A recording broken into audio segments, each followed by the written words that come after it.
Few in Irish sport deserve the title of legend like Mícheál Murthy. The late broadcaster is remembered in Clochla Carn at 6:25 today. Now to Croke Park for the Sunday Game Live.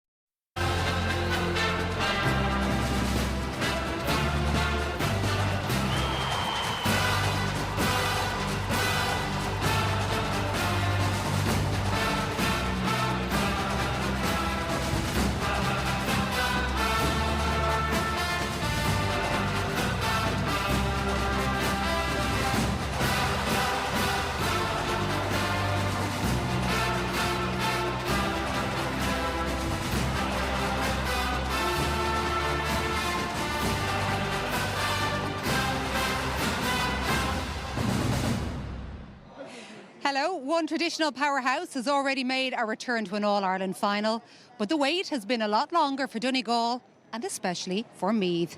Still two counties with rich footballing histories, two teams mixing the old with the new, both with the very same goal.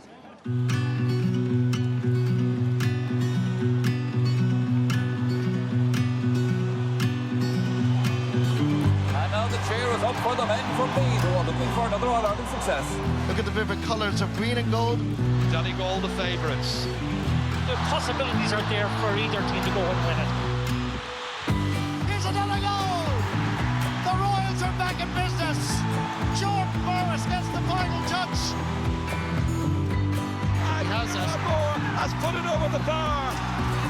Donegal have won the match. That's victory for Meath. They have beaten Dublin. What a performance by the Royals. Down towards Murphy. Langan gets the return. He's passed the challenge. Michael Langan for Donegal. Brilliant. Now, within 70 minutes from a place in the All-Ireland final.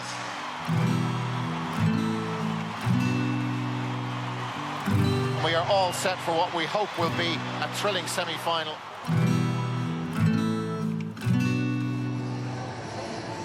With a full 2 weeks to get ready, Donegal arrive here, a team in form. The second half against Monaghan was devastating, but it also involved enormous amounts of running. Not the ideal game plan in a mini heatwave, so the usual questions about whether to kick or not to kick are bound to arise. And Meath have shown a tendency to do just that at times. Their quarter-final against Galway began at what these days is a slow tempo. Their excellence at two-point shooting was non-existent that day, but they did once again show an ability to recover from dominant spells from the opposition, even over the closing stages. Meath played Donegal for a spot in the 2025 All-Ireland football final against Kerry, throwing in at 4. And like most people on big match days, we're starting our day off here on Jones's Road, and that we being Peter, Lee and Paul as well. The atmosphere is unbelievable. You've all played in these huge big matches. You don't obviously come down Jones's Road, but do you get a sense of what the day is like? Oh, you get a sense of it for sure. But as a player, when you're coming in the bus, some players take it all in and enjoy that and are looking at what's going on. I probably would do it with these pair of boys. I had the head down and you're thinking of the next hour and a half or what's ahead of you and the job you have to do. It's one thing enjoying the occasion and all the rest, but you as a player you still have to deliver on the pitch. So for me it was just getting my own head right regardless of what's going on around you. What do you reckon he was like? Not like that, I'd say. He would have been wagging at everybody in the street, no doubt. Politician, hello everybody. No, I used to love the atmosphere coming into games, particularly in our time with Mayo. I love the colour, the atmosphere. Look at this here today. I mean, this is magical stuff, so it is. And not that it differs, like as I said, Pete, you're right, some guys are different. I just used to take it all in because I think you're so engrossed for long enough during the time you're playing and trying to get ready for the game. Just for that kind of 10, 15, 20 minutes on the bus, I used to just love looking around and seeing all the sport. And you'd see a couple of your mates probably stand outside one of the pubs and they're probably half steam. But anyway, that was the fun part of it for me. And I used to just kind of take the nerves probably back a couple of steps as well. So Paul came in on the bike, so he still came mileage. Oh, we've started and the dig is already, and we absolutely love it. We can see a few Meath jerseys around here. The Donegal jerseys have been out here since early morning, lots of them as well. Noel McGrath, after Tipperary won their All-Ireland hurling semi-final last week, came in and joined us in studio, and he said he'd watch hurling all day, so that meant he was sitting down at the couch the day before and he watched Cork in the All-Ireland semi-final. Do you think today's semi-finalists were watching what Kerry did to Tyrone yesterday? I think it's only natural that they're watching it, I think, but you have to watch it with a mindset on the next day, okay? I think you have to distance yourself from it to a certain degree, and I've fallen into the trap myself, semi-final, watching the game the day before and anticipating who you're going to be playing against in the final. And if they get themselves into that headspace, it's the worst place that you can be. They've got a job to do, both teams coming here today, and they have to just be focused on that. So you're trying to watch it and not get too emotionally attached to it, which is a very difficult thing to do when you're going to go out the next day and try to be at your best. So that's the real challenge for a team like Meath, because Donegal will know that. They've been here before. They'll know how to manage a game that's the next day, and when you're watching it, how disciplined you be. I'd say Jim had them boys focused. They might have even had a little meeting after the game just to say, right guys, we're resetting now, we're focused on our game. So that's the type of experience that will help Donegal today, whereas I hope Meath will be taking a similar approach. It's quite possible that they didn't even watch the game, Paul. I wouldn't be surprised if Jim said, look, that's nothing to do with us. Strict instructions. And because you don't know what would happen in the game or how they would get caught up in it, so it'll be interesting just to know whether or not they actually did. But there would be things to learn from it. The weather, for example, and how players tired towards the end of the game. Did players tire? The flight of the ball travels further. So they'll be picking up things like that by watching it. So it'd be interesting. You can ask them that maybe after the game. But sure, like if bar Dublin, sure most of us stay in hotels, so you're collectively together anyhow. So by the time the match is on, you're getting cut away from it. You're going into your group meetings and you're focused on what the task is ahead. Sorry, Paul, I know we're digging on you, but no, home comforts are home comforts. But no, that's just the reality from when we used to travel up, probably similar to yourselves, PD, as well. So. OK, well, we're all going to get caught up in for the next little while. Let's concentrate on Meath, first of all, and hands up who actually saw them making it to an All-Ireland semi-final. At the very least, they had a mixed league campaign, which finished off quite poorly. Also finished off with their maverick forward picking up an injury that looks set to rule him out for the rest of the year. Of course, it didn't. And just before championship began, they lost two very high-profile coaches. I've never seen a diamond in the flesh. Dublin and Meath has traditionally been one of Gaelic Games' biggest fixtures. That is until the Dubs took a stranglehold on all things Leinster. And it's over the crossbar. Meath's doing extremely well. That's victory for Meath. They have beaten Dublin. It's the story of the day. Absolutely full value for the victory, for Louth and for Meath. It's a great occasion. You haven't had this for a long time. There's a goal on, and Costello's got it. The sense of occasion here is incredible. And Louth are the Leinster football champions. Meath can still have to get something out of the year. They're a young enough side. They have to go into that group system and try and continue with their progress. Big game now coming up against Cork at home, and hopefully the crowd will come to that one again, because obviously that's one competition over and we're ready to go for the next one. The winners of this clash will go straight into the quarter-finals. A treat to watch. You'll win nothing without hunger and desire, and Meath had it in abundance. Not many predicted it, but Meath topped the pile. It's the 8th championship meeting. Rob, been an unbelievable season so far.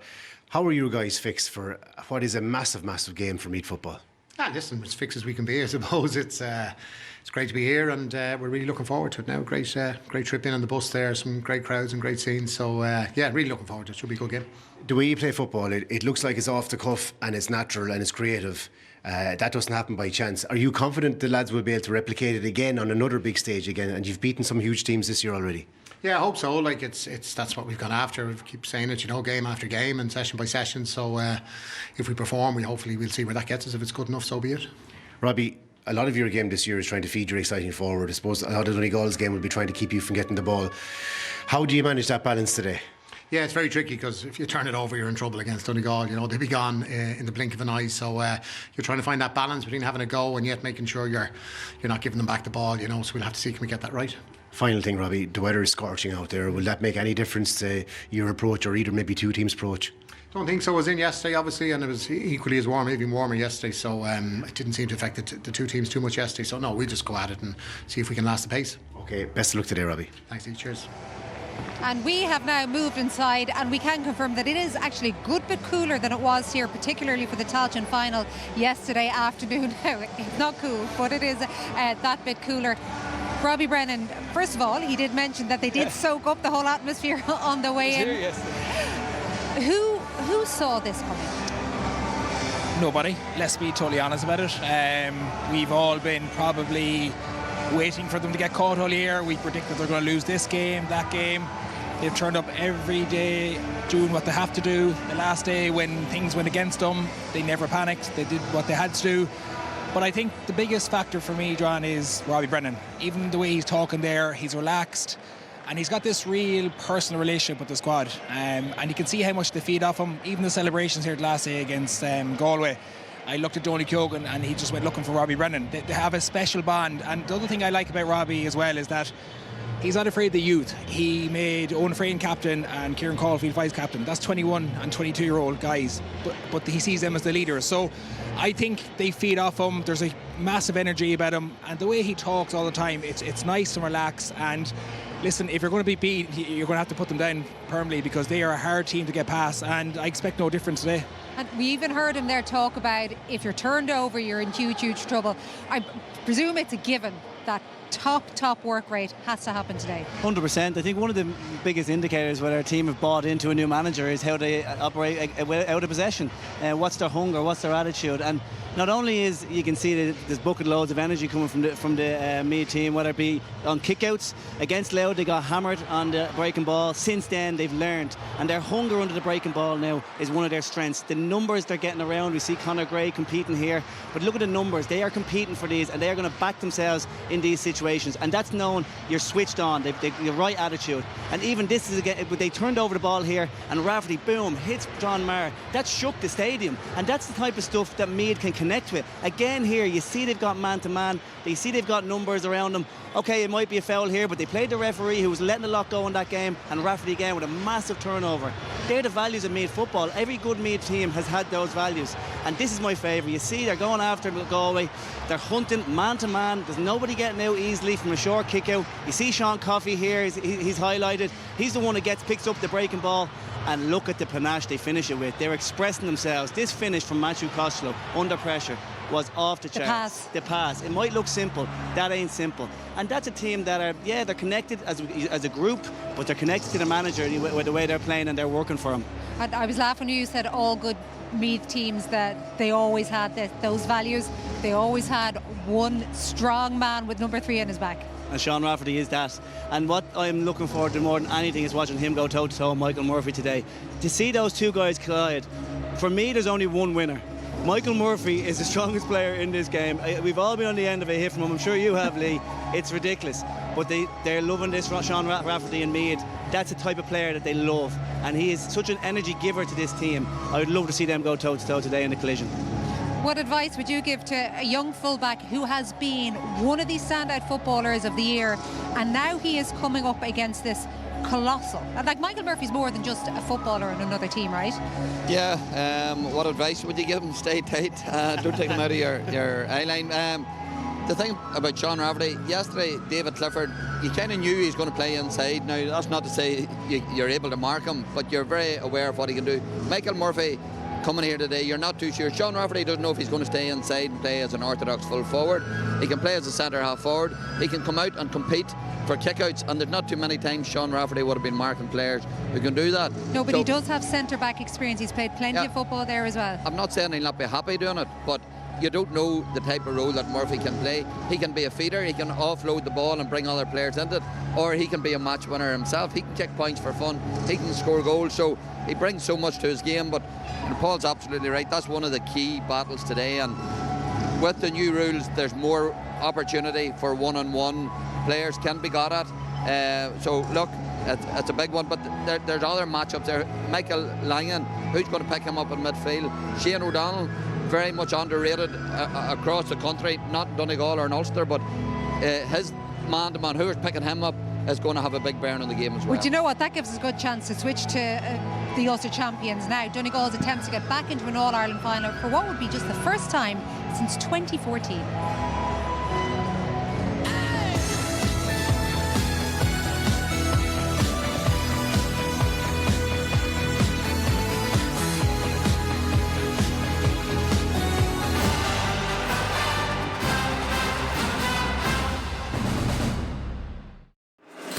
SuperValue believe in community, and community includes everyone.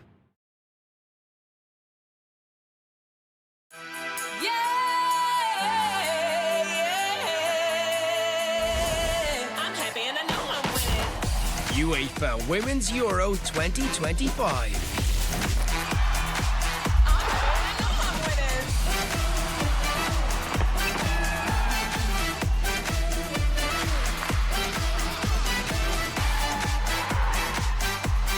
All 31 games live across RTE. I think I left my bank card somewhere. Did you lose it last night? What? I said, did you lose it last night? Told you not to trust that little guy. Oh, I thought he was sound. Gab! I'll just freeze on the app, so. There you are, you goose. Relax with a Bank of Ireland current account. Get started today. McDonald's patties are made from whole cuts of beef, sourced from farms across Ireland, with a pinch of salt and pepper, nothing else. We're serving up summer at Dunnes Stores, and it's barbecue season. Mix and match 3 for €10 across a fantastic range of meat and fish. Make perfect hot dogs with flame-grilled pork sausages. Bring the heat with spicy piri-piri chicken wings and new hot honey pork belly slices. Or keep things light with succulent king prawns. Plus, save at the till with a 10 off 50 grocery voucher. Dunnes Stores. Always better value. Can you have a pint, Gareth? Sure can always take the quiet road home, huh? Football and I've never played again. So you want me back to football? On Saturday. Cheers, bro. Got ahead.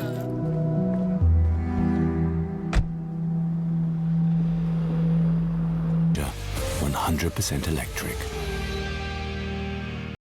My Future Fund, the new auto-enrollment retirement savings scheme, is coming.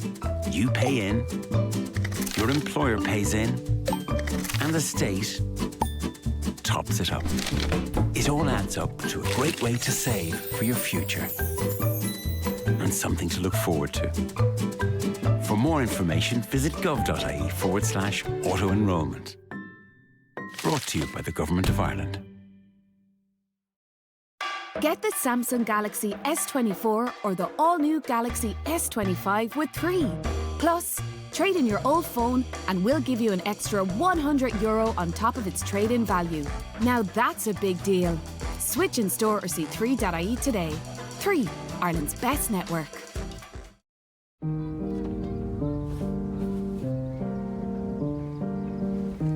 Beidir nach daíonn se leat. Ach tá sé fós le hiíoch. Sin é an dí. Fáide cadúna san isis ar tvlicense.ie nó an éana go foist. All right, team, we've got less than 4 minutes before she gets her car insurance quotes. Brendan, you're up for the web chat if she wants assistance. I wonder what kind of car she's going to get. Focus, Brendan, focus. Brent, it's for you. On it. RedClick, insurance that just clicks. Save an average of €245 when you quote online. AIB, proud sponsors of the All-Ireland Senior Football Championship.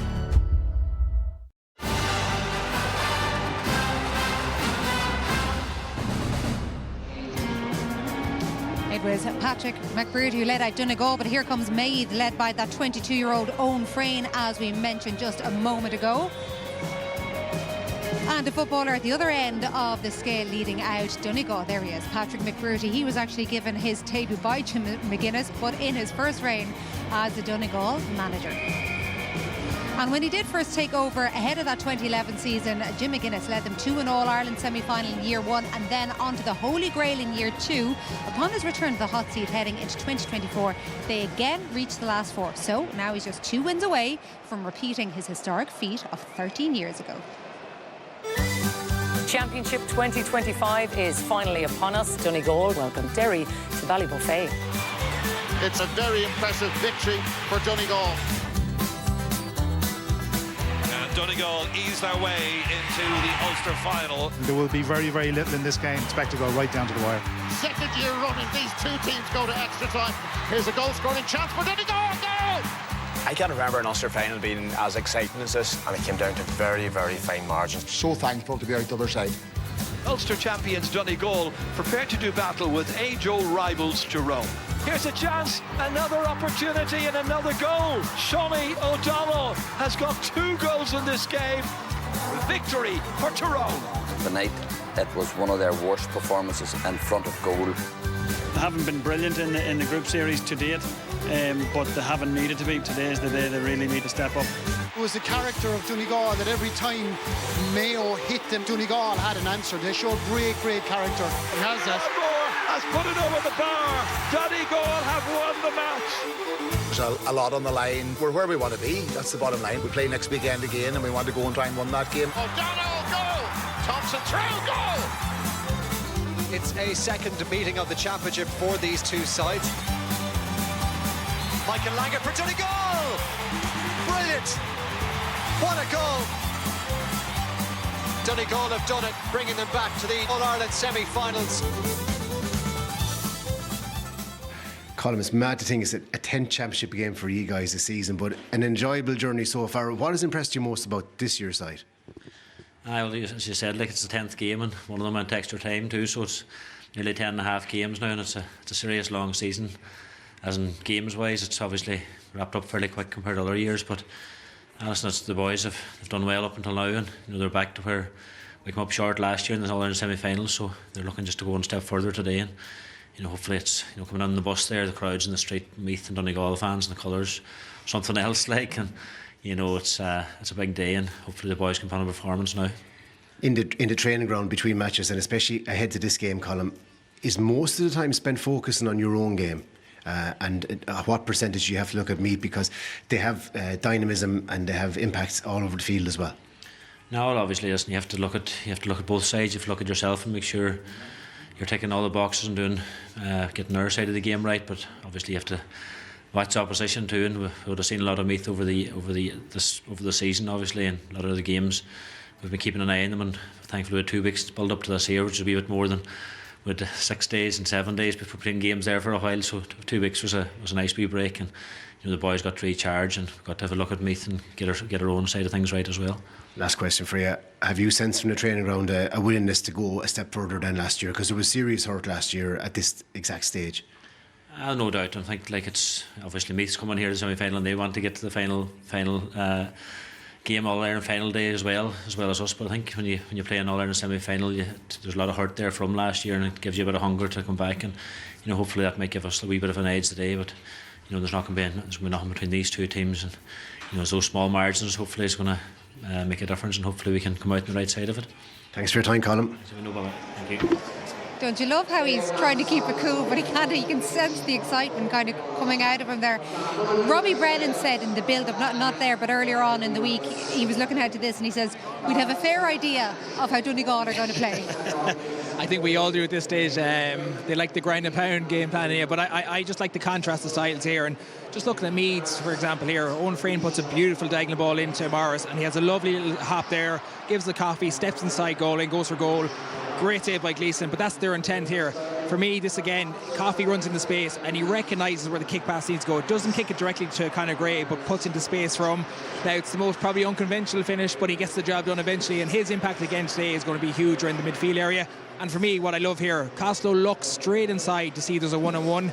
And in the informed guy in Jordan Morris, he knows that he's going to win that battle, and it gives him a beautiful diagonal ball. They don't get a score of it, Joanne, but I love this soccer style kind of off the cuff thing, and that's what Morris has in his locker. Then we look at the Donegal attack. Listen, they love this little loop around the arc, and Thompson, who was inaugural in that first half, knows where he is, sets the tone and gets the 2-pointer. For me, there's the goal. Rorty brings away Stephen Hanlon. He knows he's going to track him. 1-2 at Murphy. Beautiful step inside, and it's a thundering goal by Langan, who had a massive second half. And again, this young guy here, Rorty, he has been absolutely electric this year. Again, Langan finds himself inside the arc. No one puts pressure on him, and he puts over a 2-pointer. So for me, the challenges today, there's going to be the grind and pound, but also the 2-point area is going to be massive, particularly from a Donegal perspective.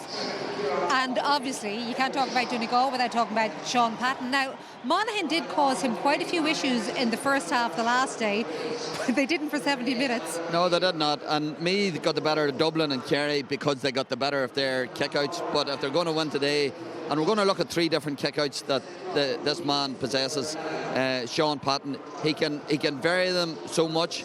and that he's very comfortable to go short if needs be. But he's also the long kick out. Michael Murphy coming to centre half forward is an option. So we're going to look at 3 against Monaghan. First of all, as you say, Monaghan were very aggressive. They did push up on the Donegal kick-outs, but Patton's very quick to get the ball on the tee. First of all, from the ball went over the bar, it took him 6 seconds there, 17 seconds to the kick-out, and after 55 seconds the ball ends up over the bar. This occasion, Rory Began has covered the long kick-out. There's one pocket of space, and that's where Patton puts it. Likewise, after another Monaghan attack, once again, how quick he is to get the ball on the tee, 6 seconds. And look at the Donegal players further out the pitch. They're pointing to Sean Patton, look, there's only one man you can kick it to there. Now, it's only 73 metres, but when you possess a kick out, he does. Not only, inch perfect kick pass again, but the telepathy and the cohesion with their team. And the last kick out, this time it's a set play, there's a substitution being made, so Monaghan have time to push up. But this kick out, this set play, whereby the cornerback, Donegal cornerback, runs down the wing.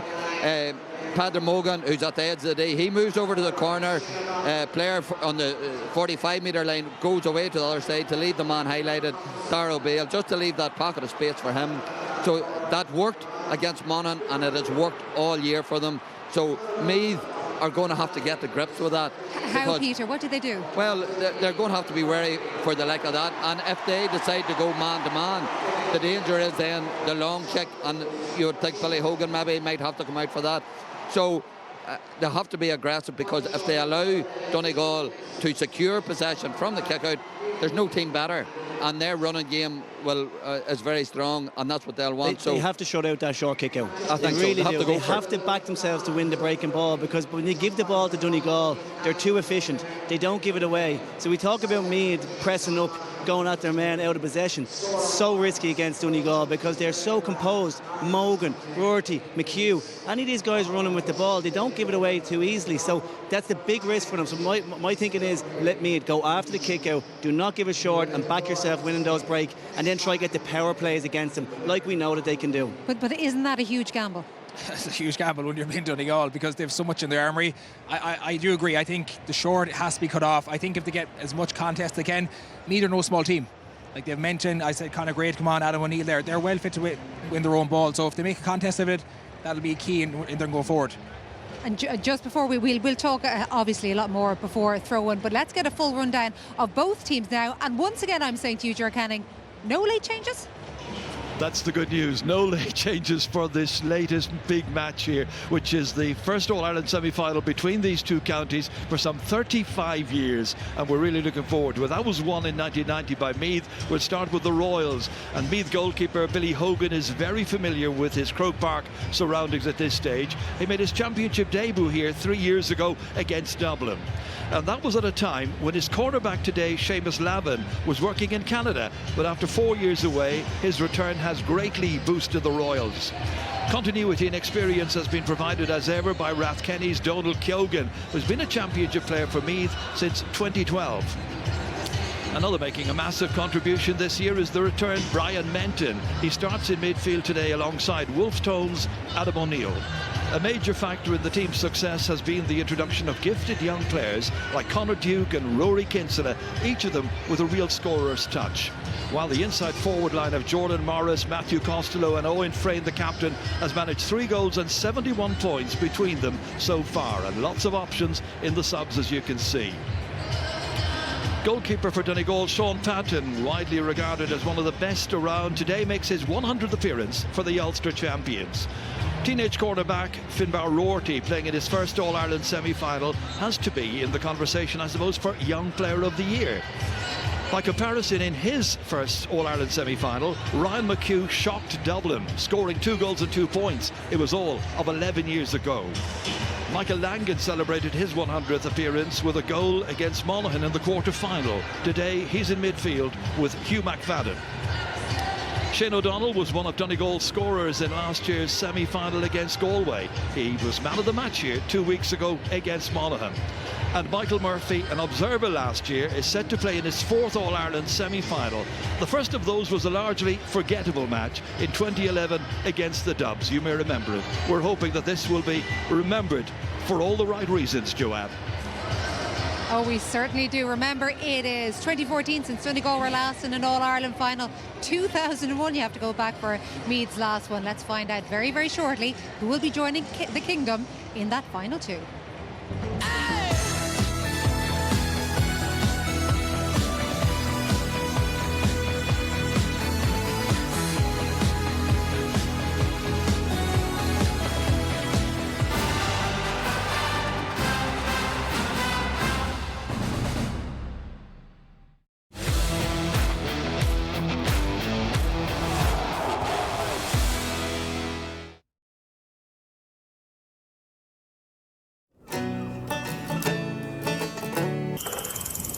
I think I left my bank card somewhere. Did you lose it last night? What? I said, did you lose it last night? Told you not to trust that little guy. Oh, I thought he was sound. Gab! Breakfast? Go on. Aren't they great? Great, yeah, lovely. Did you go to the restaurant? Good food, good mood from Aldi. If you're on the road and need to take a moment. Suffering from range anxiety and need to recharge. Slaza. Or you just can't decide what to eat on your journey. We've got great food, great services and great people to help you on your way. Plaza. Take a moment at your nearest plaza. Introducing the future of cleaning. If it's round, we can clean it. If it's yellow, we can clean it. Even if your dog thinks it's a toy, we can clean it.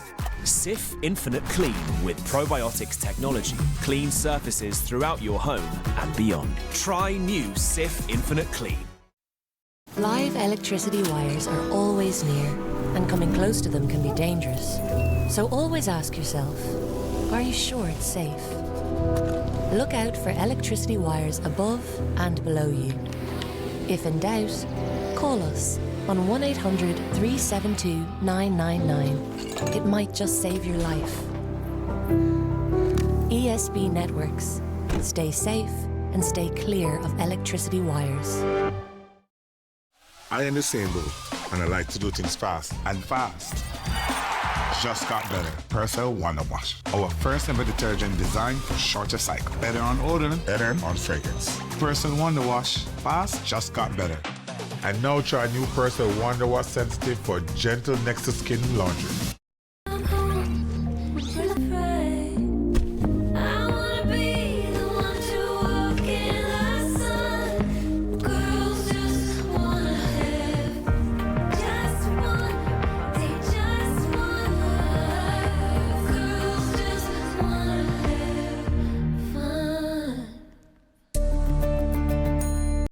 Full fibre broadband from just €35 a month for 12 months with 99.9% reliability.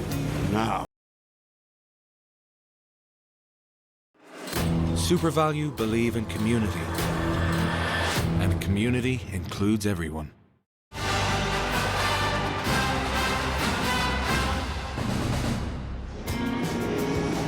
We have green mingling with yellow, and they are the colours we're going to see on the pitch because referee Paul Floon has decided there's no clash, so he gave both counties the go-ahead to wear their home kits. And two men who've been soldiering elsewhere this summer but who gave years of service wearing these very colours are now with Damien. Yeah, thanks very much, Joanne. The contacts book has been well worn this week. Paul Chankey, an All-Ireland minor winner, All-Ireland 21, All-Ireland senior winner with Meath, and the great Mark McHugh. 11 points for Kilcara last night, an All-Ireland winner in your own right. What an occasion, a sea of green and gold, lads. Paul, I come to you first of all. Meath are back. How does that feel? Yeah, Meath are definitely back. These new rules are suiting the Meath DNA. It's now a contest. It's now a contest where the ball goes out to the midfielders and people are attacking half-backs and straight into the full forward line. But the big thing today, though, is this wind is actually, it's a fairly ferocious wind today, and it's going to suit. It's going to be a big struggle into the hill, so there'll be a team up 15 points. And I think it's the one thing about the new rules, Paul, that the conditions have actually played a bigger part now than any games. Like, you could be 12 or 13 points up and yet not out of the game either, which is crazy. But just looking, going down the hill, like, there's anything outside the arc now is a brave kick. Even we watched it last night with Tyrone and Crary. But yeah, you're looking around. be great to be putting on the boots again today, but no, that's just not where we're at. Really looking forward to it. Getting a bit of nerves now. You know, if Meath are back, sure, we might not shoot up at all. Yeah, Meath are definitely back. Your inside forward line is the danger. Will they get enough? Your inside forward line, will they get enough ball today to win this game? I think they will if they're playing into the Davin or the Canal End, as we call it back in the good old days. They'll have to move it in quickly. But we've a lot of shooters from the outside, and the big thing about Meath this year is the 2-pointers. So whoever has the wind in the first half will have to take advantage of it. And to keep psychologically strong, because I think that's the main thing. I think one of Donegal's, under Jim McGuinness's reigns, going through, the biggest part was taking out the opposition key players, and they've always been able to do that. So we're looking today, Costello and Morris, Bren McCole, Owen Ban. Are they going to be, take these boys out of the game? Because if they do, it takes away a lot from Meath. But what Meath have, they have big men around the middle of the field. When this game, you heard Jack Connor say, it's a game of kick-outs. I'd be worried about Oisin Gallen, because I think he's a serious operator, and if they can isolate Langan on the kickouts and Murphy on the kickouts, that'd be a massive advantage to me. Again, that's easily said. Again, it is a game of kickouts. Whoever gets on top of the kickouts early on, especially, will control the tempo of the game. The two benches, I just like Donegal's benches a wee bit more than Meath. I think we have more. Paddy McBurdy, coming off the field, is called Niall O'Donnell, Jason McGee, boys like that, and they'll give that a wee bit of energy. Even my own cousin Owen McHugh comes in, gives that a wee bit of lift. So I don't think you can't beat momentum. It just reminds me of Meath '96. It's a massive smell of Meath '96. This team is going places, and I think we have a great chance. And I get that, Paul. The only thing I'd be worried from the Meath perspective, I watched Louth a few weeks ago. This Meath team lost to Louth, and I would like to think they're a bit better than the Louth team I've seen. So that game was very system-led. This game is totally different. Okay, it's the easiest interview I ever did. Back to you, Joanne. I don't think that was an interview at all, Damien. You may as well have said seconds out before it even began. That was absolutely brilliant. I want to pick up on something that you were said earlier when you talked about Michael Murphy, and you made the comparison with how Tyrone tried to do something about David Clifford yesterday. I brought up stats beforehand about how between Clifford and Shawnee O'Shea, before Clifford's 1-9 yesterday, that they were responsible for 55% of Kerry's scores. For Clifford it was 33%. It was 33% of them. Now Michael Murphy is responsible for 16.8% of Donegal's scores to date. But I do wonder, if you were to take in involvements in scores, would you ratchet that so high? Absolutely. Clifford does play closer to goal and it's lethal in there. Just before a comment on it, see Jim McGuinness wearing a bib there with a Dylan Quirk Foundation on it. All four teams have supported that this weekend, Joanne. That's great to see, a fabulous charity. But the Michael Murphy and comparison, first of all, David Clifford is a freakish, unbelievable. You're never going to see his leg again, what he can do.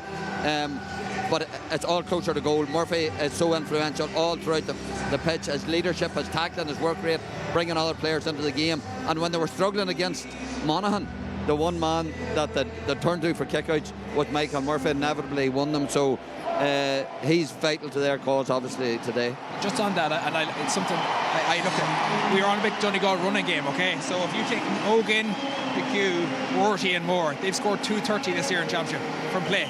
So if you're on about Murphy's influence, you're talking about the strike runners from deep. If Meath have not met that kind of challenge till now, and that is going to overwhelm them, I feel, later in the game, because we know Donegal do not stop for the full 70 minutes. For me, that is key for Donegal going forward today. They've such a variety. Like, they've 19 different scorers this championship. 10 of the Donegal players have scored more than 10 points. So if Michael Murphy is shut down, there's still options there, and he's so clever. He won't get shut down. He'll just bring himself out of the play, and he'll make space for other guys. He's a selfless player like that. So I think it's going to be a difficult task for me to stop the offence of Donegal. But what people don't tend to realise is there have been 8 Meath players who are in double figures as well, and quite often they go under the radar. And we talked an awful lot about Kieran Caulfield's influence last night. We've talked about Sean Rafferty already, and we do talk up the younger players, especially with Owen Frayne being the captain. Donal Keoghan made his debut as a sub back in 2012 and has started every single championship match for Meath since. He was the captain for the Tailteann Cup a couple of years ago. Brian Menton obviously had a bit of a break, but he's 34 years of age as well. And the influence that they are having, Peter. Well, Lee made the point about Owen Frayne, captain, and Kieran Caulfield, vice-captain.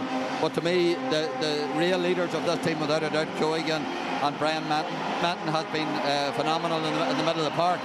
But for me, what could well decide today's game is the strength of the Donegal bench. There's 11 players on that Donegal bench, and a question, are you sure which of them's going to be used? Because they're all really capable of coming on and really capable of having a major influence in the game, and no other team, including Kerry, can afford that, have that strength and depth that they do. So if the game's tight going into the last 10 or 15 minutes, it's advantage Donegal purely on the bench alone. Well, didn't Conor Gray make some impact for Meath the last day he came out? Now, Carl Hickey tends to come on and run for Meath. He has been ruled out, so that is a loss. It is a big loss, you know. But you're talking about Donald Keoghan just for a second. He was their man marker. I just want to go back to it because he's such a leader for these guys. He was their man marker, but what impressed me the most against Galway was how he drove the team forward. And that's him playing wing back now. Him and Menton are stalwarts. We would have played against them, myself and Lee. They're great guys for Meath, and they will bring that experience that's needed. Listen to this noise. They would have played in this environment before. Some of these young lads, we know that they're footballers, but they need to be able to manage the occasion today. John, just one thing from my point of view, Meath.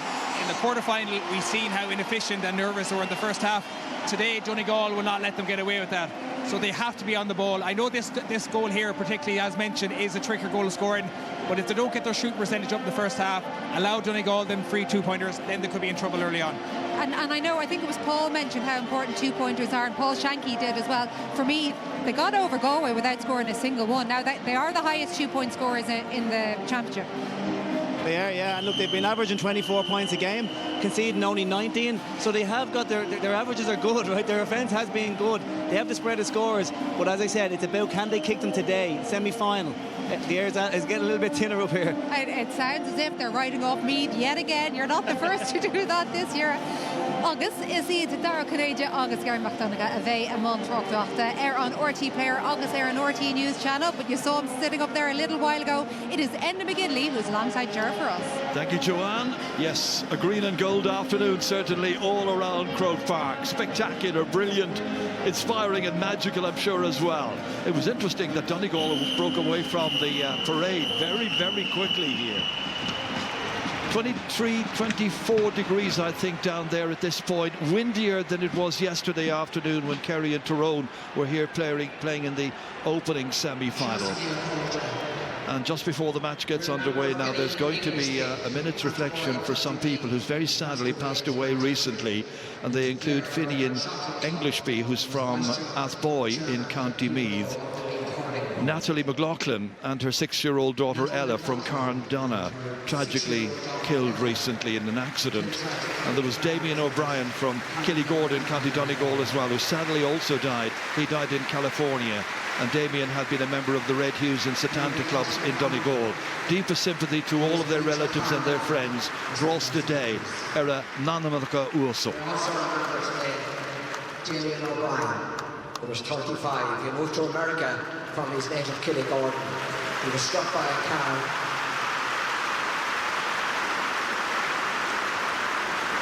He was struck by a car on a night out with his friends near Huntington Beach in California recently.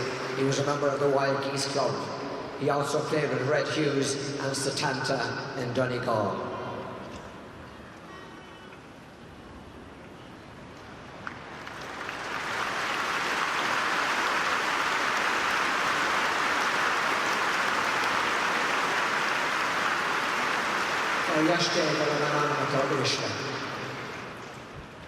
When we sing our national anthem before our national games, we celebrate our heritage, our identity, and the culture passed down to us. We all have a duty to uphold this tradition and demonstrate its value through our actions, setting an example for our youth and communities by respecting the anthem until its conclusion. Nisha Corja, Oran Avian, or Castle Doing and Banachil Ardain, Fishtul Roman O'Reilly.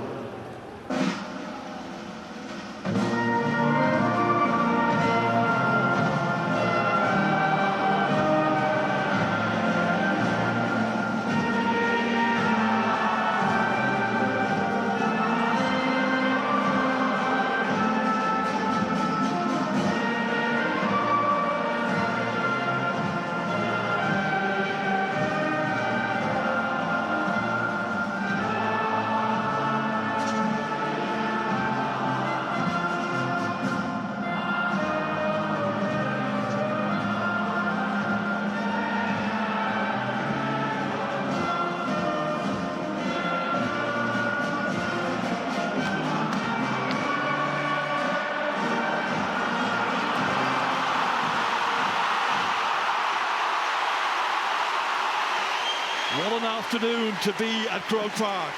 So is it to be another Kerry-Donegal final as we had back in 2014? Or perhaps a Kerry-Meath final, and that would be a first for some 24 years. The match referee is Paul Falloon. It's his first All-Ireland semi-final. Paul comes from Drumgath in County Down.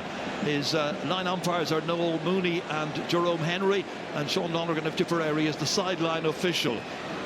Enda McGinley is alongside me. Your thoughts, Enda? Look, I just can't wait. Obviously, as a Throne man, we're disappointed right a bit yesterday, but what an occasion. Pretty much a full Croke Park. And away we go, and it's Meath who get their hands on the football immediately. Brian Menton setting it up there, and away goes Adam O'Neill, the midfield player, back as far as Sean Coffey. Got the opening point in the last match. This time he's out of luck, however. Struck the post and went outside. Man who scored 6 points in Meath's 8 championship matches so far. Not half bad for a number 6. So first restart then of the game. And it'll be Sean Patton from the St. Eunan's Club playing in his 43rd championship game. And the breeze is going to be in Meath's favour for the opening 35 minutes. Let's see what use they can make of it. Patton kicks it long, all the way down. Fumbled in there. Won back by Donegal. Michael Murphy then taking control of this. Shane O'Donnell leaving it there for Ryan McHugh. Carried forward here now by Owen Bone Gallagher. And it's Donegal's turn just to mount their first attack as Ryan O'Neill comes forward with a degree of urgency, and Michael Murphy decides, let's have a go to get the opening point, and he gets it. Good start over just over a minute gone. Michael Murphy puts Donegal in front. Yeah, absolutely perfect. The boys were showing at the top of the show. Donegal like that loop run. Michael Murphy done it to a tee, kicked into that wind, into the hill. Not a problem to the main man. Sean Rafferty then, the fullback, loves to do this. He did it a couple of times in that last match they played here, the quarter-final victory over Galway. Building it up here with Keith Curtis. As far as Jordan Morris, what a match he played in that quarter-final game. He got a goal and 6. Keith Curtis, fiercely determined young player, supported here by Rory Kinsella. Kinsella's had a very, very good campaign, and Brian Menton, they're so delighted to have him back in their ranks this year. Owen Frayne, young captain, only 22 years of age, from Summerhill, looking to try and draw Meath level immediately. Almost showed too much of that to Kieran Moore. Back to Kinsella comes again.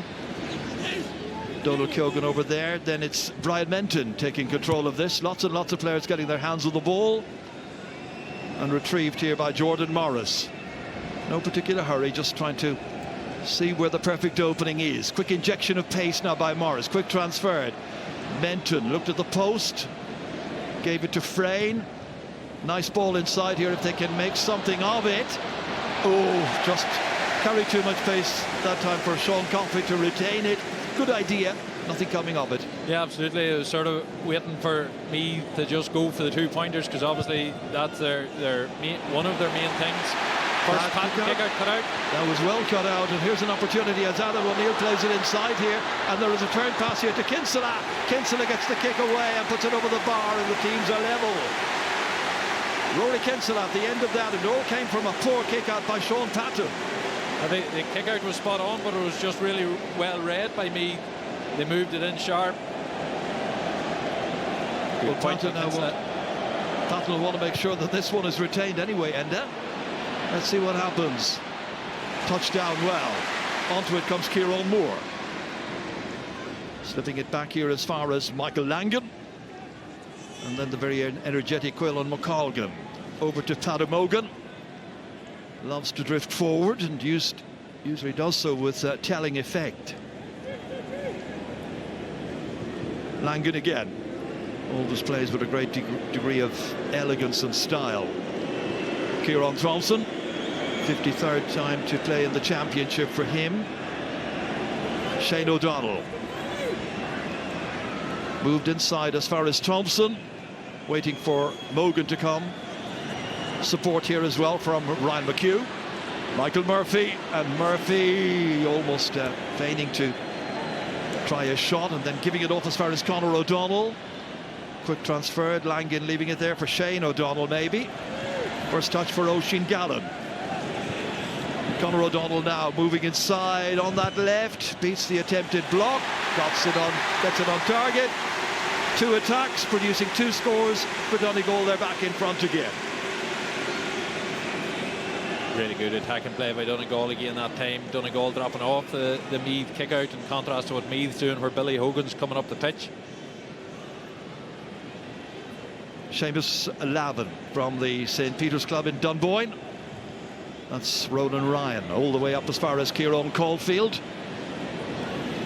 Bit more urgency and quickness about this attack, and that is Owen Frayne not hanging around. That's a very confident strike by the team captain. Yeah, Owen Frayne. And that's what we expected to do. So I think Meath were very much, those first attacks were very much just trying to get hands on ball and showing that bit of composure, but that's the threat they carry. Meath have 7 2-pointers scoring for them this championship. That's way more than Donegal, who have only 3 with Murphy, Thompson and Langan, and certainly Freehan off left to right foot. He's got 2-pointers already this year, and that time he certainly backed himself from a long way out. So Meath 3-2 up. Peadar Mogan. Once again, it's Michael Murphy coming forward here. Moore was involved. Back to Murphy once more. Just holding on to it. Waiting for Shane O'Donnell to take it. Bursting forward here, the St. Union man. Back towards Thompson. Pass almost went astray and finally does go astray. And even fumbled there by Jordan Morris. But away he goes quickly. A man who looked like he might be out of the championship picture because of injury a couple of weeks back, but here he is, figuring strongly. A little bit too far ahead there for Matthew Costello to take, and another possible Meath attack breaks down because of an errant pass. Away they come, Donegal on the counter, and it's Ryan McHugh now looking to try and peg level here. Conor O'Donnell, and that goes astray here. And the fullback Sean Rafferty from the Nafiana club picks it up, gives it away quickly. Held on to by Frayne. Back once again to Rafferty. Quick pace by Meath. Lovely contrast in the way they're approaching it. This is Conor Duke. Beat the attempted block from the edge of the arc. And that's another one, another score, which is unfortunately, from his point of view, gone wide. We thought it was in. It's a third wide instead. Third wide worryingly for me. Sean Rafferty, who done a brilliant interception to turn over that ball and release the attack, took a big hit from Michael Murphy under the Hogan stand. He's gingerly got himself up, holding the shoulder. But yeah, Conor Duke went for the 2-pointer again, wasn't too far away at all. Very, very close.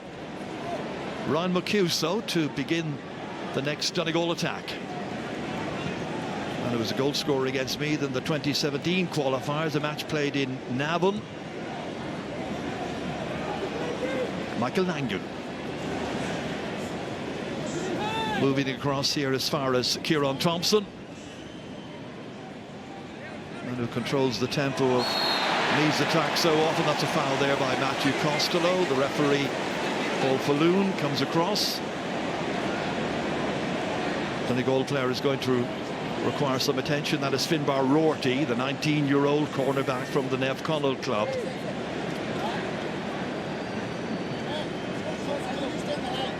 Chance for Michael Murphy.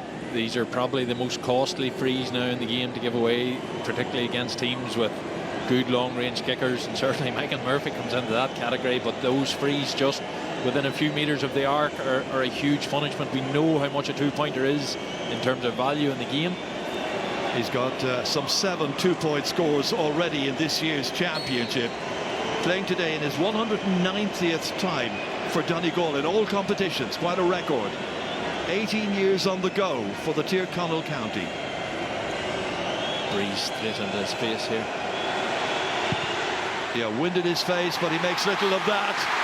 And that is another orange flag and a 3rd point for Michael Murphy in this match. So they go in front by 4 points to 3. That's not a great kick out, but it might work out in the end because there was an opportunity there for Donald Keogan in particular to pick it up. Eventually he does get it away. Adam O'Neill now transferring it as far as Matthew Costello. May wear number 14 on his back, but he will play in very deep positions on occasions. Out to Conor Duke. moved as far as Keith Curtis.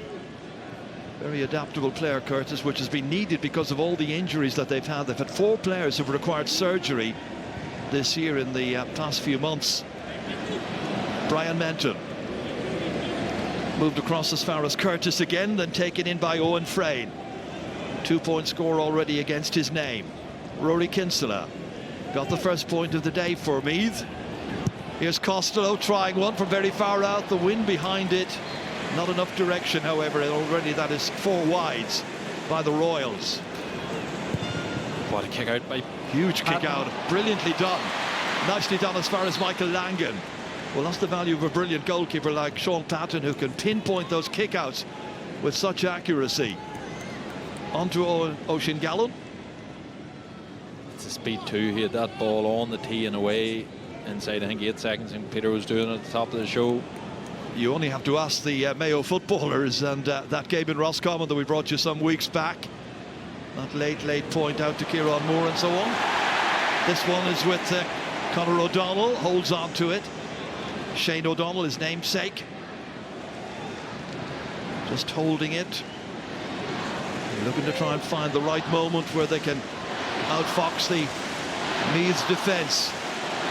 It's Conor O'Donnell again from Carndonagh. To his right hand side he's got Owen Vaughan Gallagher. Ryan McHugh says, give it to me. Turning it back to Thompson, who's also got a very good outside shot. Meath well aware of that, so they're playing within close contact as best they can. This is out as far as Shane O'Donnell, and Shane O'Donnell floats another beauty. Lovely score by Shane O'Donnell and Donegal, so they stretch their lead out to 2, 5 points to 3. He's a player I've been hugely impressed with. He's had an immense year for Donegal. I've seen them multiple times. He's been central to everything that they do. Interestingly, I've been keeping an eye on who Meath are picking him up, and I don't think he's one of the tagged players, so to speak. Billy Hogan's kick out eventually goes down into the centre. It's fisted back down by Donegal. It's Michael Murphy who picks it up after Hugh McFadden made the initial contact. Switched over as far as Ryan McHugh, and the Kilcar man gets it out to Kieran Moore. And has been playing either half back or half forward, but always on the go, always making a massive contribution. There's Shane O'Donnell. McFadden leaving it there for Owen Vaughan Gallagher. Donegal so glad to have him back. He had a hamstring injury which kept him out of the entire Ulster campaign. And where Donegal's concerned, the campaign began with the preliminary round. This is their 10th match in the championship. They're on the go again here. Ryan McHugh getting it on the left, steering it over. Nice point. 6 points to 3. Donegal in front. That was beautifully created. Fabulous execution. Yeah, they're working Meath very hard, both around the arc and then probing inside. Kieran Caulfield from that quick kick out by Billy Hogan. Able to make tracks now. There's a corridor down through the middle that he's able to utilise. Flick it across as far as Rory Kinsella from Dunshaughlin, and Kinsella eyes the target, finds a beauty. Fabulous score. Some great scores in this match. It's 6 points now to 5.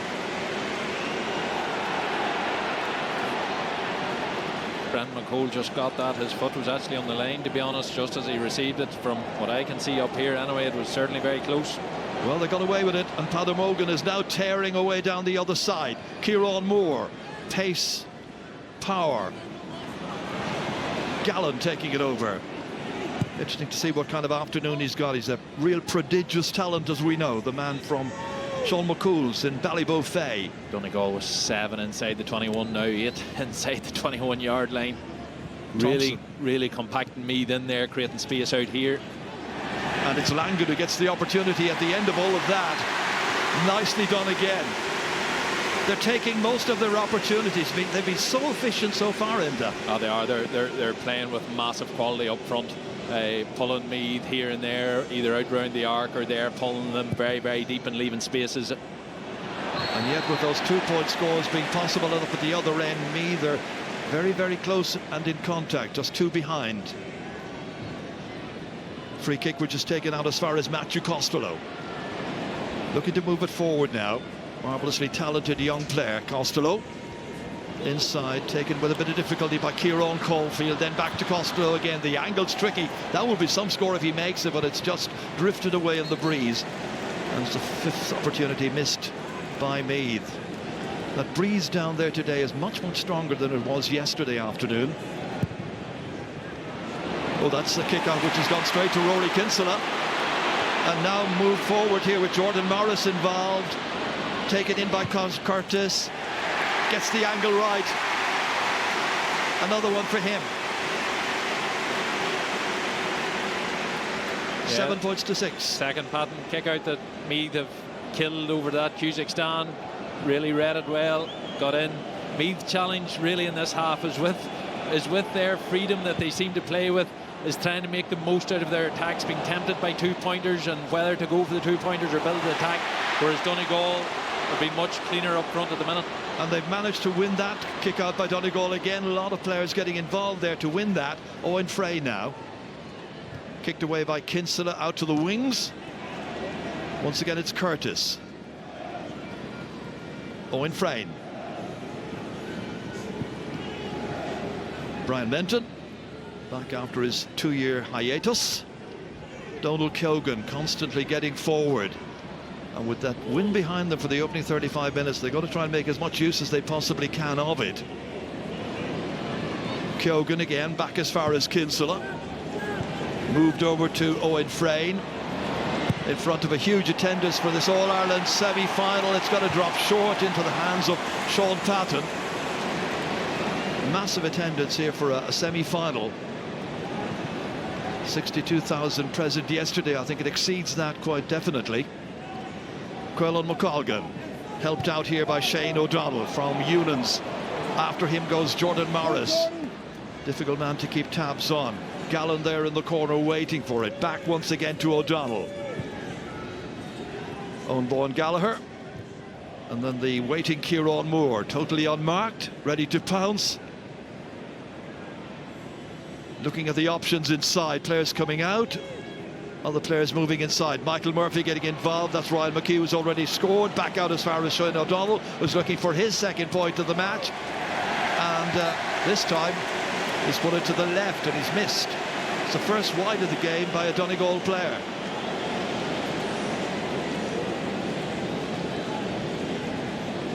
Usually you'd have expected him to put that one between the posts, but again it is very breezy down there. And I think it's a case of the players just getting to trust the breeze and the wind a little bit. Might take a little bit of time. Interesting opening quarter. Teams sharing 13 points so far. Line ball coming up for Owen Bowen Gallagher. Just looking for somebody to make it a secure and easy pass for him. Gives it to Peadar Mogan. About to be chased and challenged there by Matthew Costello. Did well to hold on. O'Donnell leaving it here for Shane O'Donnell. And then Michael Langan. That has been playing championship now since 2017. Conor O'Donnell now. Giving it to Langan. Popped inside here. They hope to try and hold on to it, and Peadar Mogan managed to make the most of that. Turning it back to Shane O'Donnell. Again, great intent and pace and purpose in the way in which they attacked Donegal. Waiting out here is Ryan McHugh, having a 2-point attempt. Across the football there with his legs, and that one has gone wide, and that's a second wide by Donegal. Yeah, Donegal are very successfully compressing me an awful lot. Very, very deep in. Like we've seen Shane O'Donnell twice get ball in absolute acres just in round the arc here in the left-hand side. That time Ryan McHugh had all the time in the world over on the Cusick stand side. Hugh McFadden jumping, but almost colliding with his own man. Like a Langan, ball handled on the ground, and the free kick has been taken by Meath and by Brian Menton. Popping it out there to Conor Duke. And now it's Jordan Morris's turn to hold on. Showing a bit of trickery, ambition as well. Kicking it long, but kicking it to the right. And they've missed 6 chances so far. This is the absolute temptation for me, this to try and keep going with those 2-pointers. They've also tried and sort of forced a goal chance there where they'd got through, and they probably had a very easy point chance and they went for the goal. That bravery that we've loved watching all year could come to cost them. This has been taken very well from that kick-out by Sean Coffey, and they've done well on the Donegal kick-out so far. Out they come with Donal Keogan once again, withstanding the challenge of Quellen McColgan. It's still Donal Keogan, and the 34-year-old leaves it off here, and Rory Kinsella tries to set up Keith Curtis. Space in the middle. Waiting for it here is Jordan Morris. Oh, it's a risky one. Menton had to go in strongly to hold on to that one, and they managed to secure it somehow. Morris still running into 3-4. Donegal players had to drop it, lost it, and away come Donegal now. And Kieran Moore storming through the centre here. Quick counter-attack. It's been the nature of their play so far. Showing great pace, good determination, nice ideas. Oh, it breaks down there. And Sean Rafferty is able to pick it up and begin the counter move from a Meath point of view. They're trailing 6 points to 7, but they're on the go again, Meath, and we're nearly 20 minutes into this All-Ireland semi-final. Place in the final in a couple of weeks' time against Kerry. Here's Owen Frayne, way outside the arc, and that one has again gone left. Unfortunately, Brian Manton in a good deal of distress here. He was caught, and just as Donegal made that turnover, his lower right leg, and he's been in great difficulty since he's went down.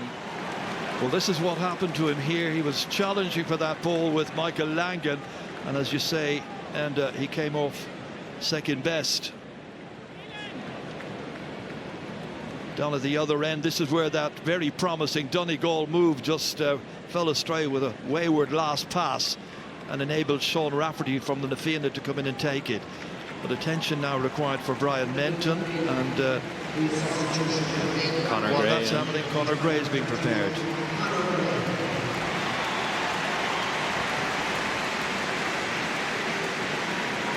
Well, that is an awful shame. A man who was out of football for 2 years, who has had so much to offer. He was starting his 148th ever match in the Meath colours today, Brian Menton, but it now gives Conor Gray an opportunity to come in and to show what he can do. We saw that in the last game. Awfully sad to see such a good player going off. Absolutely, he's been a massive part of the Meath story this year. Came back, obviously, the storied comeback, as much as Michael Murphy came back, has added to Donegal. Brian Manton has added hugely to Meath, and that's a disappointing end to a great season for him. So on comes Conor Gray to play his part alongside Adam O'Neill in the middle of the park for the Royals. And play will resume with a kick out to Donegal, and it'll be Sean Patton who will take it. A 29-year-old goalkeeper. Well, let's see whether they can secure this one. It's out towards Michael Murphy, but as he goes out there, 2 or 3 Meath players are anticipating that. They know where Murphy is, and they know where the kickouts are usually going.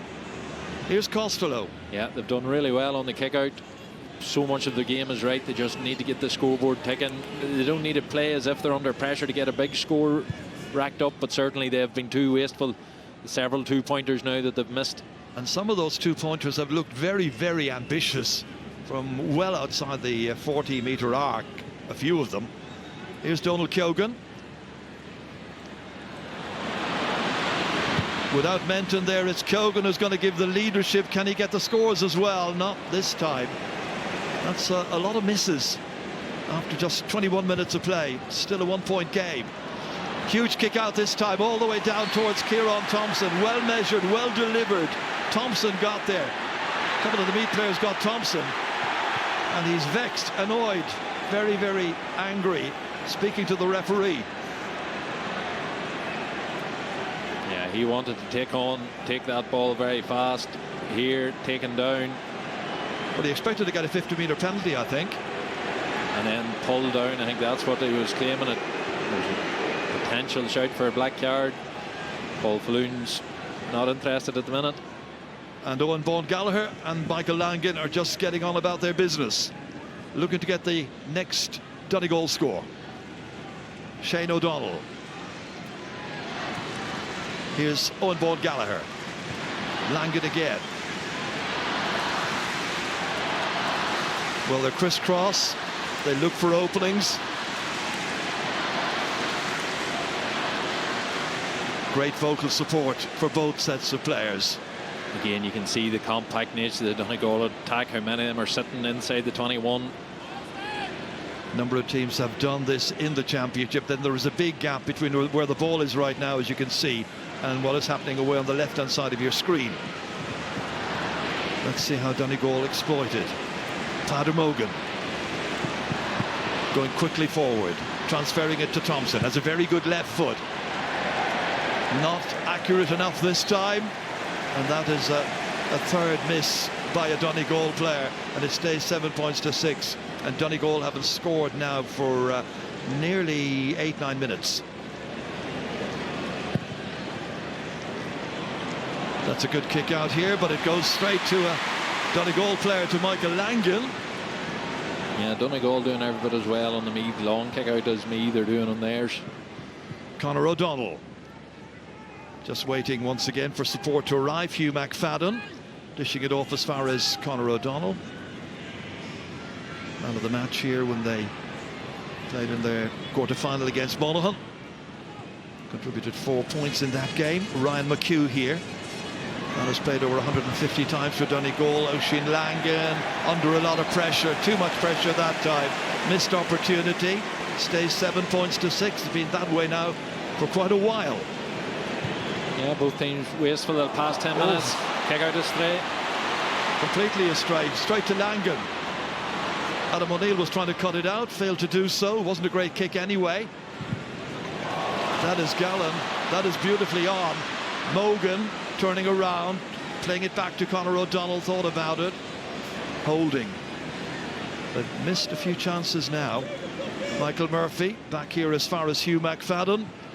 And now Finbar Rorty. Quick transfer as far as O'Donnell. Shane O'Donnell for Conor O'Donnell. Langan. Familiar pattern. Now is there an opening here for a shot? Not yet. Now maybe. Again they hold it. Michael Langan eventually deemed to be the best placed. Good judgment. Second point by Michael Langan in this game. And the blank scoreline of 7-6, or that same scoreline, has now changed to 8-6 in favour of Donegal. And it's that sort of measured play. Several times Donegal probably earned a chance to take a speculative shot. They worked it and worked it and worked it, which is something Meath probably aren't doing. Fisted down by Langan from that kick out. Onto it came Rorty, challenged there by Kinsella. Broke loose, out as far as Padder Mogan. Switched across over here as far as Ryan McHugh. Great pacey player. McHugh looking up at the target. Trying to measure it, trying to calmly put it in there, but didn't work out. So now 5 wides at this stage by Donegal. 5-8. Jim McGuinness hoping that their shooting in front of goal will improve a little. It's 10 minutes exactly, nearly 11 now since they last scored.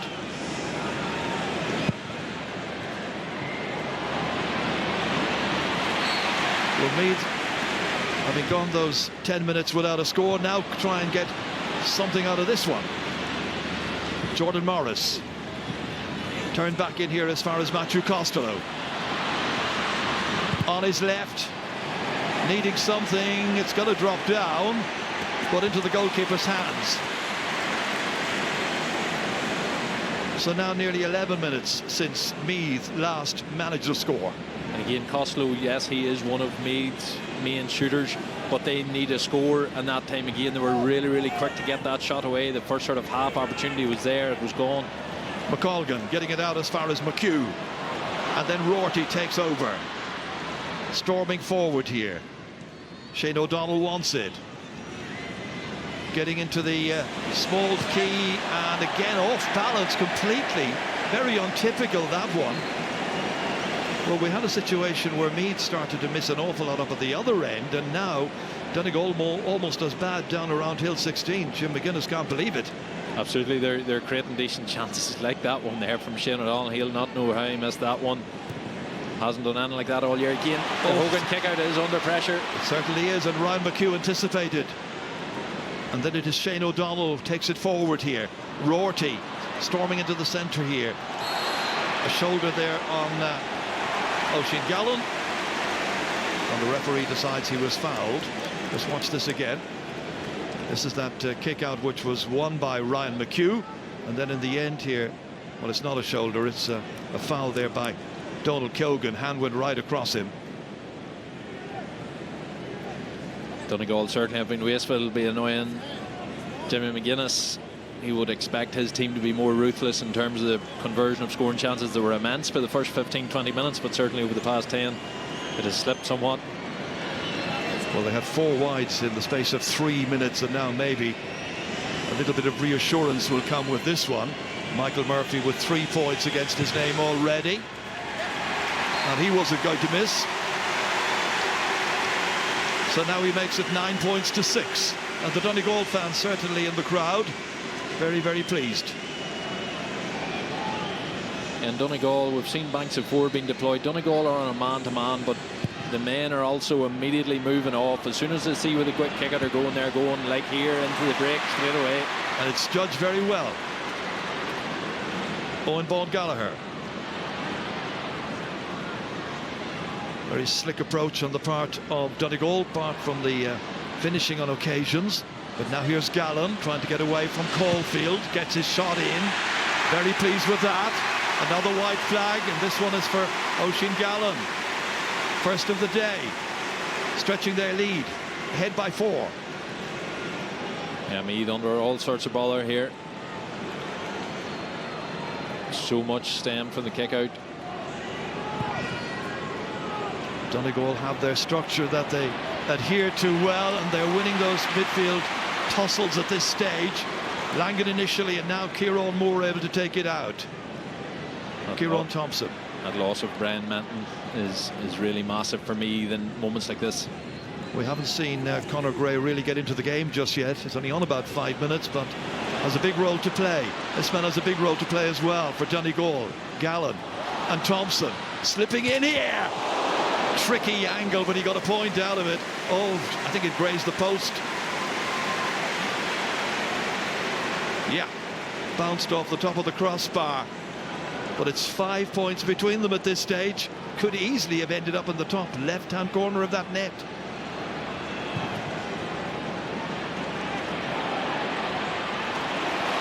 So Donegal now 4 points without reply from Meath. Just over 5 minutes to go to half-time. It's now 15.5 minutes since Meath last managed to score.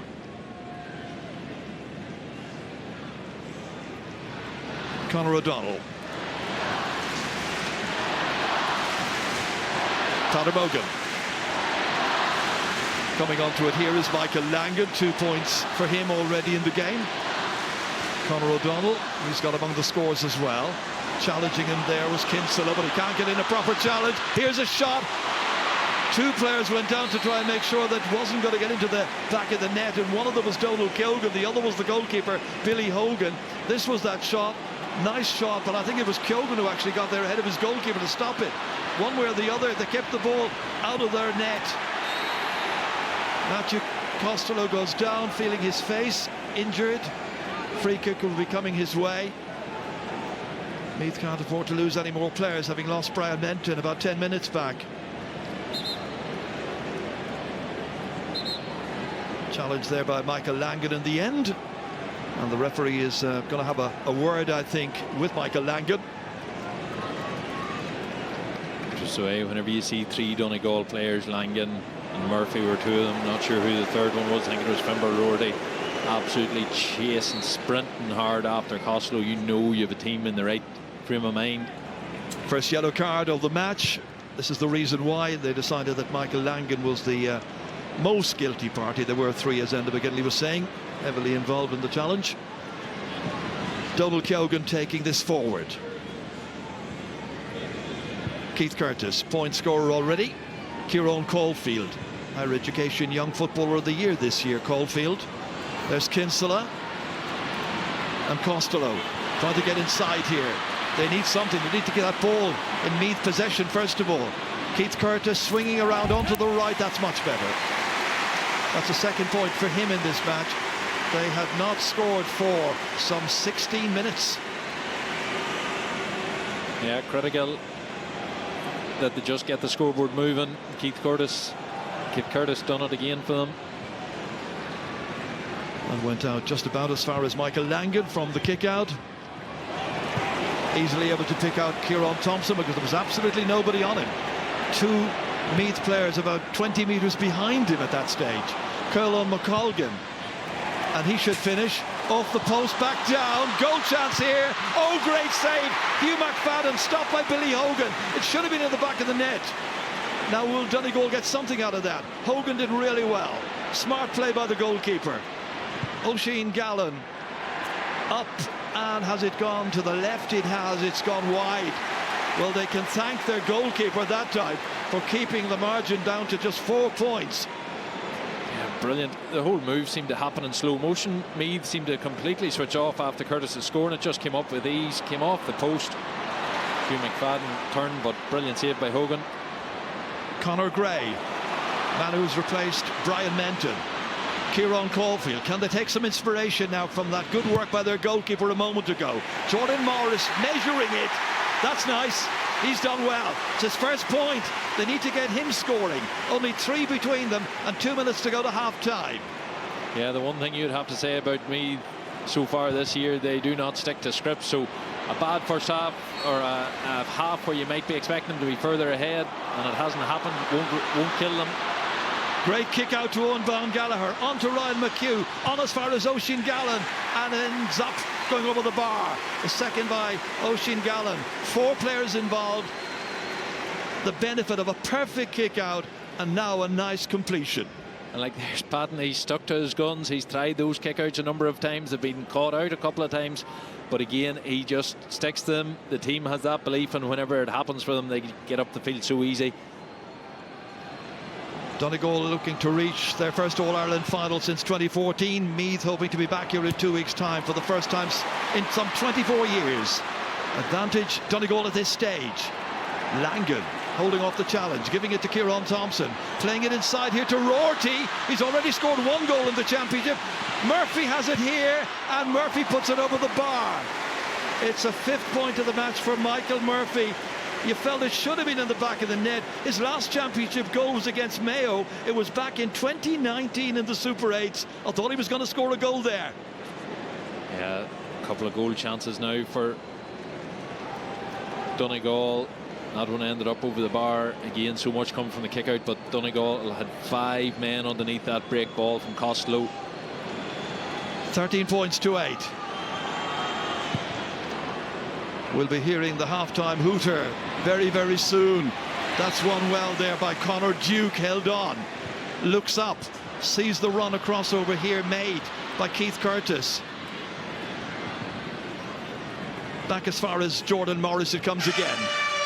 So now it's Meath's chance to finish off the half. They're 5 behind. Can they do a little better than that? Kinsella going for 2, but he's put it away wide instead. And that is Meath's 9th wide of a first half. Donegal had 7 wides as well. Michael Murphy had 5 points in that match. He might have had a goal. Jim McGuinness has now the next 15 minutes to try and assess what's gone on so far. But by and large, it's been Donegal who've been the better of the 2 teams, efficient and taking their chances mostly in front of goal. Murphy, their top scorer, on 5. At the break here in the second of the All-Ireland football semi-finals, it's Meath 8 points, it's Donegal 13. We're back with Joanne and the panel right after this.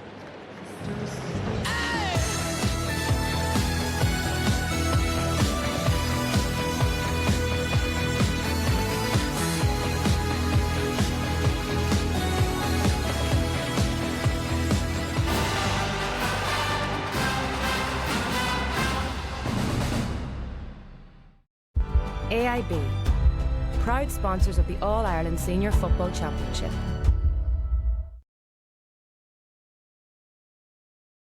On the eve of an historic All-Ireland hurling final, as Tipperary prepares to meet Cork for the first time, join Des Cahill and Jackie Hurley for a fun-filled evening. You're all very welcome to up for the match. There will be GAA experts, entertainment and lots of fun. Plus Marty Morrissey and Anna Geary will be updating us from the counties. Are you with us? Yeah!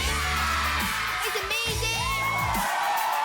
Up for the match. Saturday at 9:30 on RTE1 and RTE Player.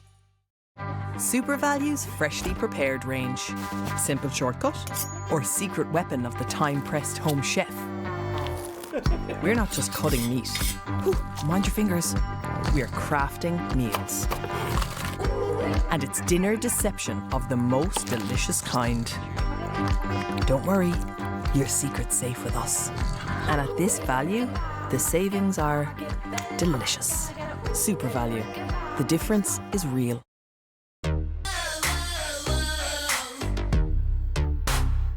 The €8 meal deal from McDonald's. Cheeseburger or mayo chicken, fries, 4 chicken McNuggets and a drink for guess what? That's right, €8.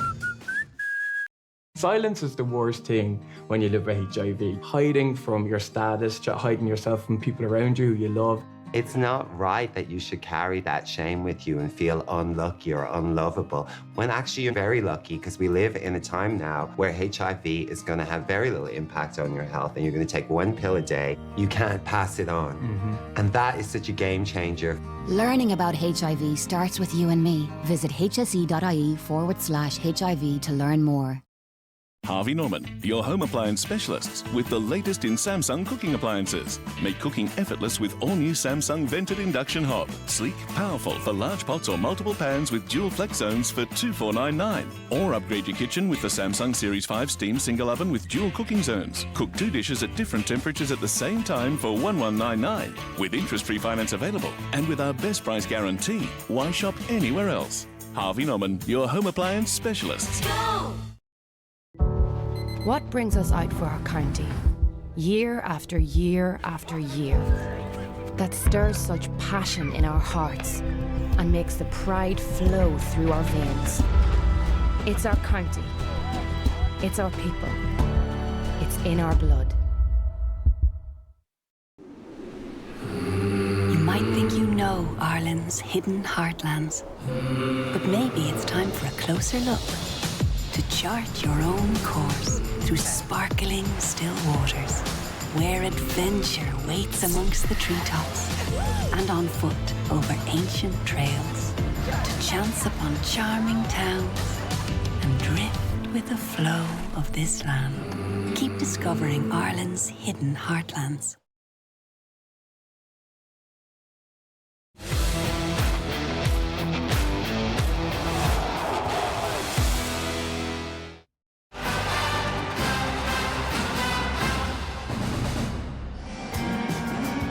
Meath have scored more two-pointers in this championship than anybody else, but it is their inability to convert them today that has them in real trouble.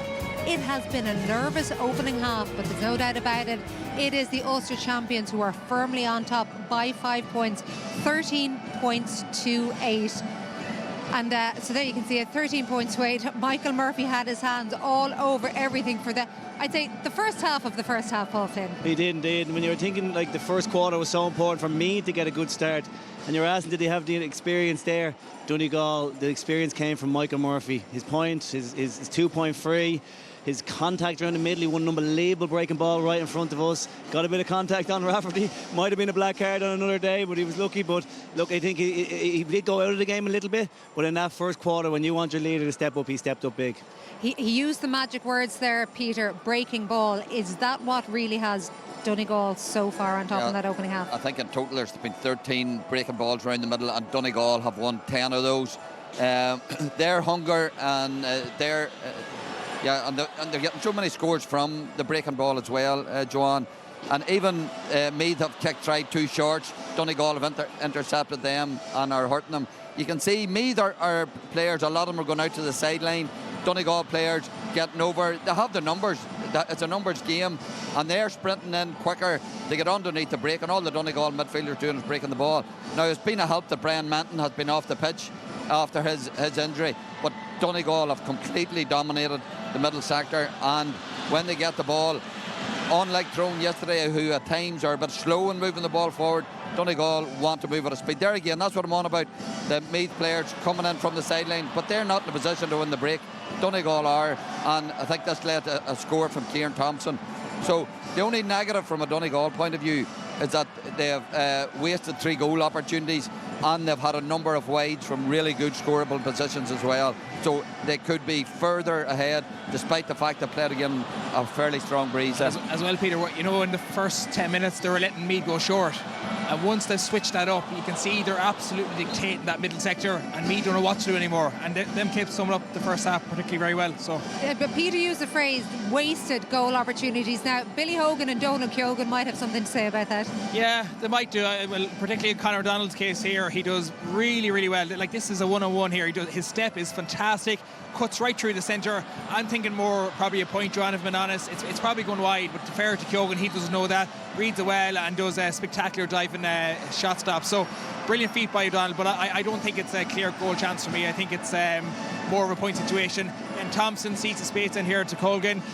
Decent strike against the wind, hits the post, comes down to McHugh. He does a lovely little pirouette, and to fair, Billy Hogan gets down really smartly to stop that. And that's a key moment in that half. That for me, that's probably game over. And similar to the next one we're going to look at as well. And it just shows Meath are getting a little bit more tired now, and Donegal are starting to open them up again. The ground and pound is coming. Here we go. Roarty comes inside, does really well here, sees Michael Murphy inside, and he can nearly bet your house on this is going in the back of the net. I have to say, though, Rafferty does so well here. Like, it's only a little detail, but he gets a little nudge of Murphy. It's enough to put him off, and that just about keeps him in the game at half-time. Well, there you go. It does. But Meath, and they have, Paul, throughout this championship campaign, throughout the league campaign, they haven't been afraid to have a pop all of the time. Is that what's going to kill them today? Look, they had their chances. You know, we know Donegal will defend the arc. They defended deeper than I probably anticipated. But today it was about, you know, the first half was Meath's wides, you know, and they were going for the 2-pointers because they are led.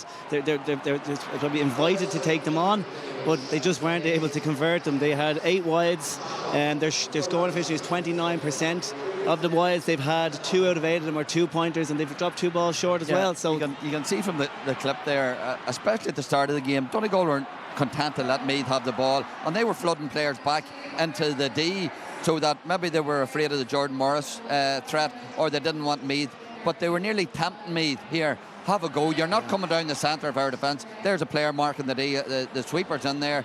If you want to shoot, you're going to have to shoot from distance. Times it worked for Meath, but by and large it didn't. They've been very wasteful, and look, if they're going to get in and out of today's game, they're going to have one of those games where everything they shoot goes over the bar. And they weren't able to happening. penetrate in at all. They were on the periphery of the arc for the whole half. They weren't able to penetrate. Okay, they got a few 2-pointers off. If Donegal, Paul was saying here, we're letting you have a go here. We're protecting the middle. You're not getting in here. If you want to score brilliant scores, you can. So it was a risky enough policy maybe, but it has paid off for Donegal. It's paid off so far, but don't forget that Meath were struggling at times against Galway. Galway went 2-4 without reply during their quarter-final in the second half, and back came Meath, so it'll be an interesting second half.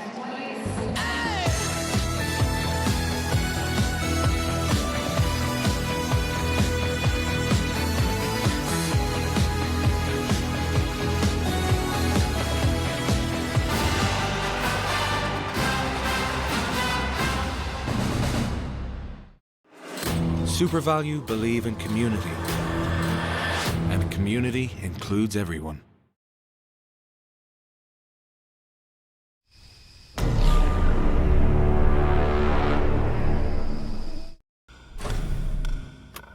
I like to move it, move it. I like to move it, move it. I like to move it, move it. You like to move it. Physically fit, physically fit, physically. Come on. I like to move it, move it. I like to move it, move it. I like to move it, move it.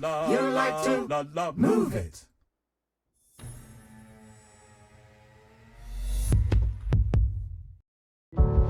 What brings us out for our county, year after year after year, that stirs such passion in our hearts and makes the pride flow through our veins?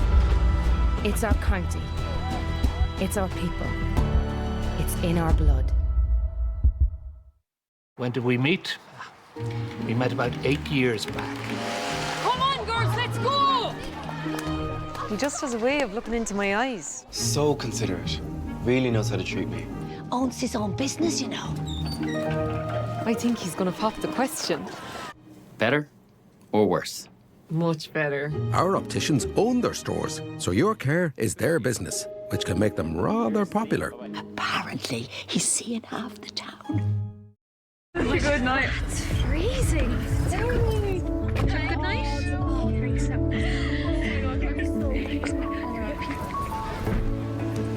Did you forget something? If you like being one step ahead, you'll love You Know Energy. Thank you. With an app that lets you know how much energy you're using, plus what your bill is ahead of time, so you know what's coming next. Stay one step ahead with You Know Energy. Thank you. Happy birthday, Mum. With You Know Energy, you just know.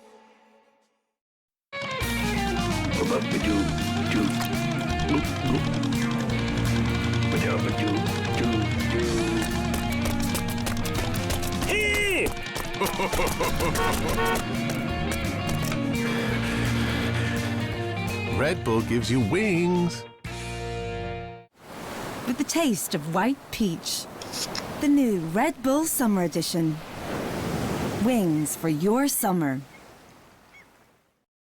Super value freshly baked bread. Just another loaf or proof that patience pays off. You see, our bakers care for their bakes, raising them like one of their own. Look at that. Baking fresh loaves that look, smell, and sound a cut above. And at this value, it's the best thing since, well, you know yourself, super value. The difference is real.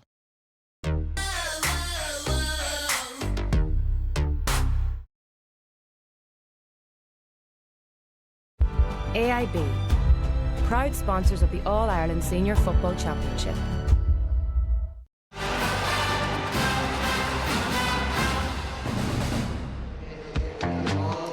Euro 2025 continues with the final group games in D. England against Wales and the Netherlands versus France later this evening. And following those, Jackie has highlights and analysis of the weekend's championship action on the Sunday game from 10:15. But we have the second half between Meath and Donegal to come. First of all, the Ulster champions Donegal leading by 5 points at the break. Could have been a whole lot more. We made a big deal out of the potential Sean Rafferty versus Michael Murphy in the first half, and the very first thing everybody noticed was it was Seamus Lavin who went towards Murphy. Surprise? Yeah, I was surprised. Me and Lee were walking down the sideline, and I was hoping that Murphy might run down and Rafferty might hit him a done try from the start, but then he went over and he picked up Gallen and Lavin picked up Murphy. But it's even been fluid as the game has gone on. They haven't been doing a man-marking detail on one another, and I think they should be doing it. I think Lee was making the point there that the impact Gallen and Murphy are chipping away at scores in this half, and I think they both need to be shut down. Give Lavin the job to shut down Gallen, give Rafferty the job to shut down Murphy, and see how they go, because it's not working currently. Well, there's 7 between them, 4 from play, and when I say man marking, they're giving them the space and time to either dictate or float in the space, and it's only when they're coming into the kind of the latter end of the attacking that they're starting to pick them up, but it's too late by then. So they need to shackle those two guys, those two in particular, then, because they're causing havoc. I just don't see how the matchup will suit. Rafferty is the size and strength and pace for Murphy, and Lavin is more suited to that kind of free-flowing Gallen. Where on the other side, the big matchup is Brendan McCole and Jordan Morris, and he's done really well. But in fairness to Morris, every time he's got the ball close to goal, the second Donegal defender, a lot of the times that's been Cialan McGonigal, he's double teaming, so he's got support right away, and that's why they need to get more out of the fringe players, the players around the 40. But that's a matchup that's certainly working for Donegal. But Morris does have a tendency to be mercurial, doesn't he? And even the last day, he scored 1-6 in total. 1-2 of that came in the final 10 minutes. Yeah, and they're going to need something like that again. And their kickouts and their scoring returns have got to improve massively. They've got to start dominating their own kickout, which they weren't able to do in the first half. And whenever they get scoring opportunities, they've got to make the most of them. I think their scoring return was 6 from 16 shots.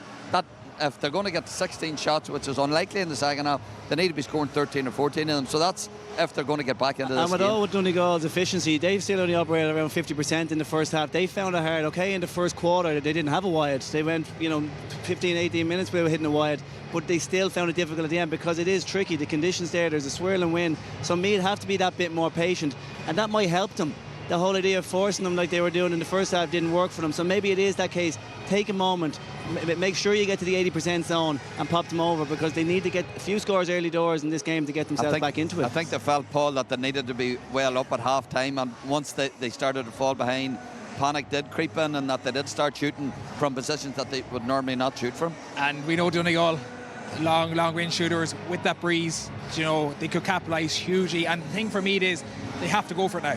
There's no point sitting on your moral and say, listen, we went out. Like, they have to actually just throw the shackles. But they are that sort of a team, aren't they? They are, and that's the beauty about them. They have that kind of, you know, that free energy about them. And if they don't apply it here in this half, they're dead ducks to me. Donegal will make sure that it's not a topsy-turvy type of game now, and they're capable of holding on to the ball for long stretches, even though they've got the breeze, and they'll want to be ruthless and clinical every time they attack, and they're very capable of doing that. They could bore the life out of us in the second half, and Jim McGuinness would absolutely be delighted. But the one thing we have to give Meath credit for, you're saying it there, is the character that they showed. When we thought they were dead and buried against Galway and everyone said this game is done, they were able to come back with a fight. The key for them now is that they get that fight in this third quarter, because if they don't get it, the game will be over. How do they get on top of the kick-outs, Peter?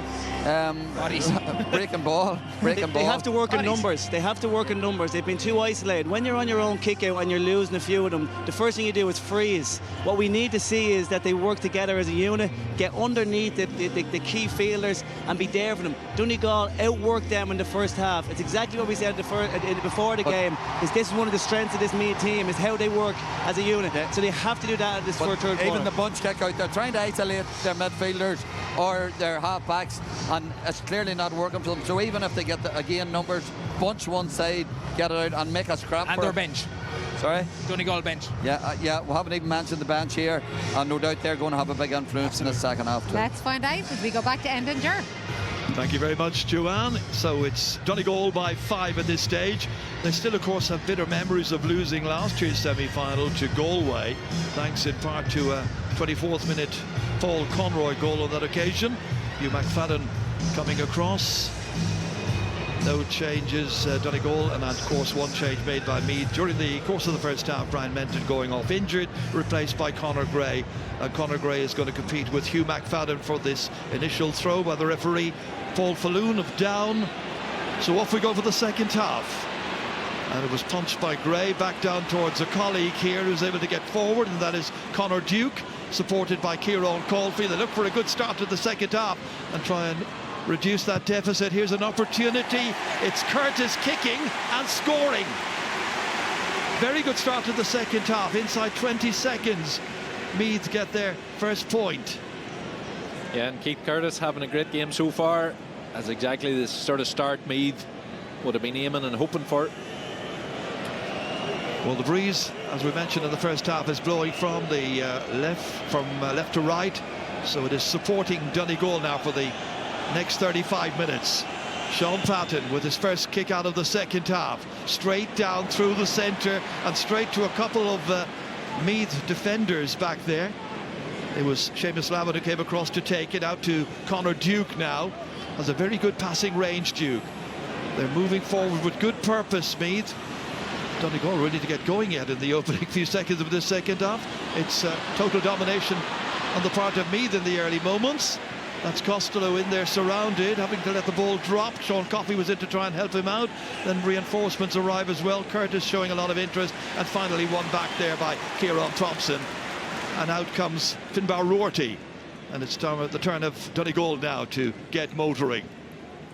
Can't afford to rest on whatever laurels they had. We had a lot of wides in the first half, a total of 16 in all. As Paul Flynn was mentioning in the analysis, no wide whatsoever by Donegal in the opening 15 minutes, and then between the 17th and 33rd minute they had 7 wides. Here comes Shane O'Donnell, looking to try and get the opening score of the second half. Set one up anyway. Here's Kieran Moore taking it from him. Lovely bright summery evening once again. Temperatures around about 24 degrees down there. Very warm for the players. Thompson pushed out as far as Finbar Roarty, and who plays with a sense of maturity, I think, beyond his years, just 19 years of age. Into Conor O'Donnell, busy as ever, enjoying a very good spell in the championship team. Shane O'Donnell having a good season, rounding one man. Now trying to go through the centre. Here's O'Donnell, and Conor O'Donnell with the ending of that.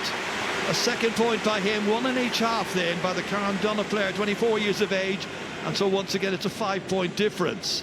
Again, contrast that with Meath's attacking style in the first half into the same end, where there were more longer range shots coming in that time. Donegal held the ball, and eventually created a really good opening and almost a guaranteed shot.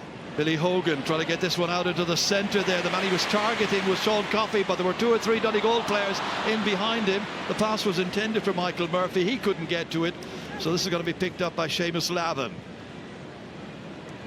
man who played against Donegal before going to Canada back in 2019. A match played in Ballybofey and won by the hosts that afternoon. And it comes to Kieran Caulfield from Trim. Donald Keogan. The captain here is Owen Frayne. Jordan Morris, 1 point in the first half. Need a lot more from him. Once again supported by Kieran Caulfield. What a variation in the way in which they attack approach their attacks. Conor Duke here, ready to take it back. Duke once again. Is there a score at the end of it? Intercepted, maybe over-elaborated. Might have been able to punch it over even though the angle was tight. And right now Ryan McHugh is coming upfield, dragged down. Brilliant defensive work by McHugh there to make that interception. Meath were in for a goal almost here. Just Aaron came across Jordan Morris. Let go at the last second to avoid the black card, but there Conor Duke just in. There was the potential for a goal, but Ryan McHugh read it. And right now it's that same Ryan McHugh coming forward here. In as far as Michael Murphy got 5 points in the first half. One of those was a 3-point or a 2-pointer. Kieran Moore. Paddy Mogan now.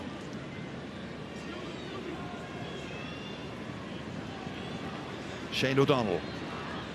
Thompson just transferring it back towards the St. player once again, and now it's Shane O'Donnell once more. Seems to get so many more touches than everybody else down in the park wearing the Donegal strip. He's constantly involved. Thompson.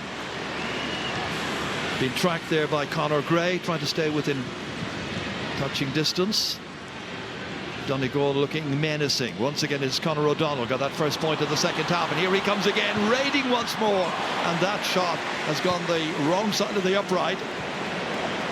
Really good chance for him. Much of it his own creation. Should have finished.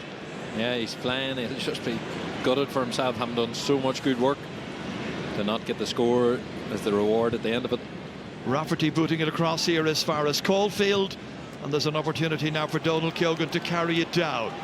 About to be chased by Conor O'Donnell. And O'Donnell then realising he can't go over the halfway line, so he had to put the brakes on immediately. Rory Kinsella has a player loose on the far side, and that is Owen Frayne. Stepping inside, kicking ambitiously, looking for one. Can he make it? Off the post it goes and up and over the crossbar. A very useful contribution by Owen Frayne. First point of the second half. His 3rd point in all. His first score of the game was a 2-pointer. So now it's 14 points to 10. 6 minutes into the second half. Robbie Brennan, who's worked the oracle with Meath. He's brought them to this All-Ireland semi-final from a Division 2 position in the league. And now at the other end they're under pressure with Caolan McGonigan raiding. Man of great pace is McGonigan. Leaving it here for Gallen. Oh, what a finish by Oisin Gallen. Set up by Caolan McGonigan. Finished by Gallen. Brilliant goal. 114 to 10 points. 42 minutes are gone. And that is his 3rd ever championship goal. What a cracker. Right into the corner. Difficult angle. Beautiful finish. Absolute textbook Donegal, right from particularly from the kick out, the long kick out, the flick on, releasing the attack, goal. Now how significant is that going to be? Early stages of the second half, and Donegal with a firm command in this game. O'Donnell battling for dear life, helped out by Ryan McHugh, put under pressure by Kinsella, and they're still going forward. It's Michael Langan now. Langan again going ahead, helped out here by Kieran Moore. Michael Murphy falling almost, but still getting his balance right, getting the kick absolutely perfect, and getting his first score of the second half. That's a goal and a point now within 60 seconds. Brilliantly done by Donegal, ahead by 1:15-10. And again, all shots from Donegal so far this half has been from inside that big arc. In the first half, Meath had 8 shots from inside that arc. Donegal had 18.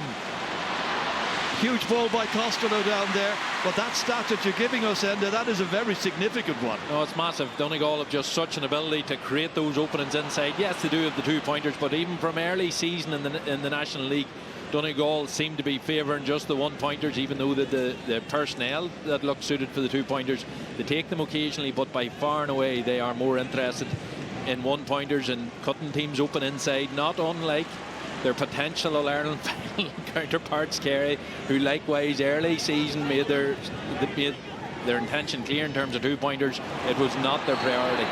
You may be sure they're watching it down in the southwest, down in the kingdom. Right now it's Donegal who are doing well. They're ahead by 8 points in the 44th minute. Referee going to bring this back.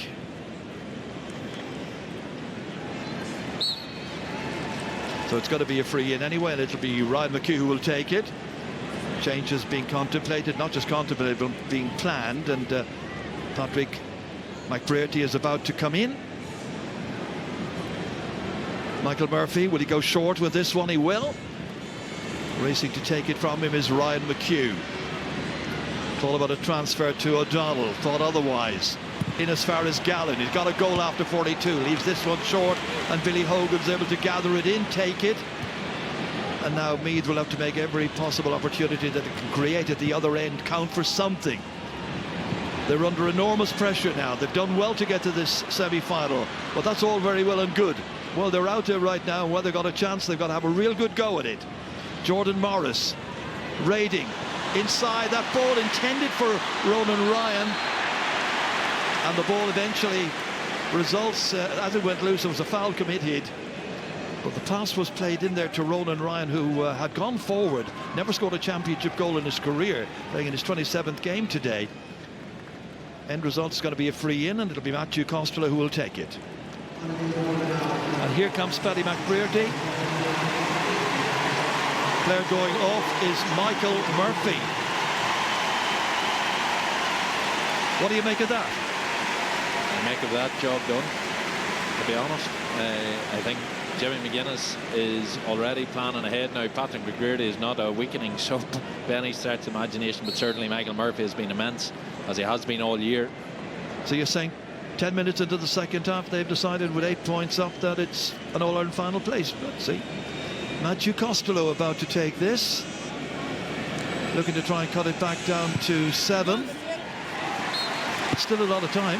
No, it's still a lot of time. It's either that or an injury. It's a surprising move, to be honest, by McGuinness, because I think it does send an image to the team that he feels job done. But there's such competition for place within Donegal, and certainly Patrick McBrearty will be determined. He is captain of the side. He'll be determined not to lower the standards any. I didn't see Michael Murphy with a knock or anything, so, and I didn't think he was playing particularly poorly. That's Adam O'Neill gone, and it's Owen Harkin who's come on. The change made by Meath. Paddy Mogan. It's very much advantage Donegal anyway, one way or the other. And it's Ryan McHugh now, storming forward, players darting towards him to take the ball from him. Shane O'Donnell out once again to Kieran Moore. Great pace, contrasting angles of approach. Mogan back out as far as Shane O'Donnell. And you may be absolutely certain that Paddy McBrearty will be just itching to get his hands on the ball, as he's got it now. Man who was very much part of the starting 15 all the way up to the Ulster final win over Armagh. He seemed to lose his place, and now he's been a sub for most of the games ever since. As I mentioned earlier, this is game number 10 for them. Here's McBrearty, get it on the left. First opportunity since coming on, the usual result. McBrearty off the mark instantly. Not a bad sub. Not a bad sub, and again, just look where he's shooting from there, just capable of creating those chances again and again and again. Billy Hogan ready to take the resultant kick out here. Down towards Gray, got up to it, touched it down to Ronan Ryan on as far as Conor Duke. Duke advancing now. On his left-hand side, he had an obvious pass to give. Eventually gives it to Keith Curtis. Trying to cut inside. Oof, he drags it. First wide of the second half by Meath, but they're 10th in all. He had done so well earlier on, Keith Curtis. 3 points, one of them in the second half even. Leisurely kick out here by Sean Patton. And they're able to move it downfield with Owen Vaughan Gallagher. Kieran Moore, originally from Ramelton, playing now for St. Eunan's in Letterkenny. And the referee says too many steps taken. Free kick for Meath, elementary mistake. Yeah, didn't give it back in the full, so brought forward. It's rare that you see players caught for that now, such as how well coached they are in terms of their discipline. Big change this season. Very, very interesting season of watching Gaelic football. It's improved immeasurably in the view of so many people. Much more entertaining. Rory Kinsella. Now Costello. 1 point from a free a few moments ago. That's been the scoring contribution. Can they get more out of their forward line now? Trying to create space, moving right and left, trying to stretch the Donegal cover. And that is Keith Curtis, almost getting caught. And Finbar Rorty stuck to his task. He may not have the experience that others have, but my goodness, he knows how to play football. And they get it away out as far as Padder Mogan. Mogan darts forward.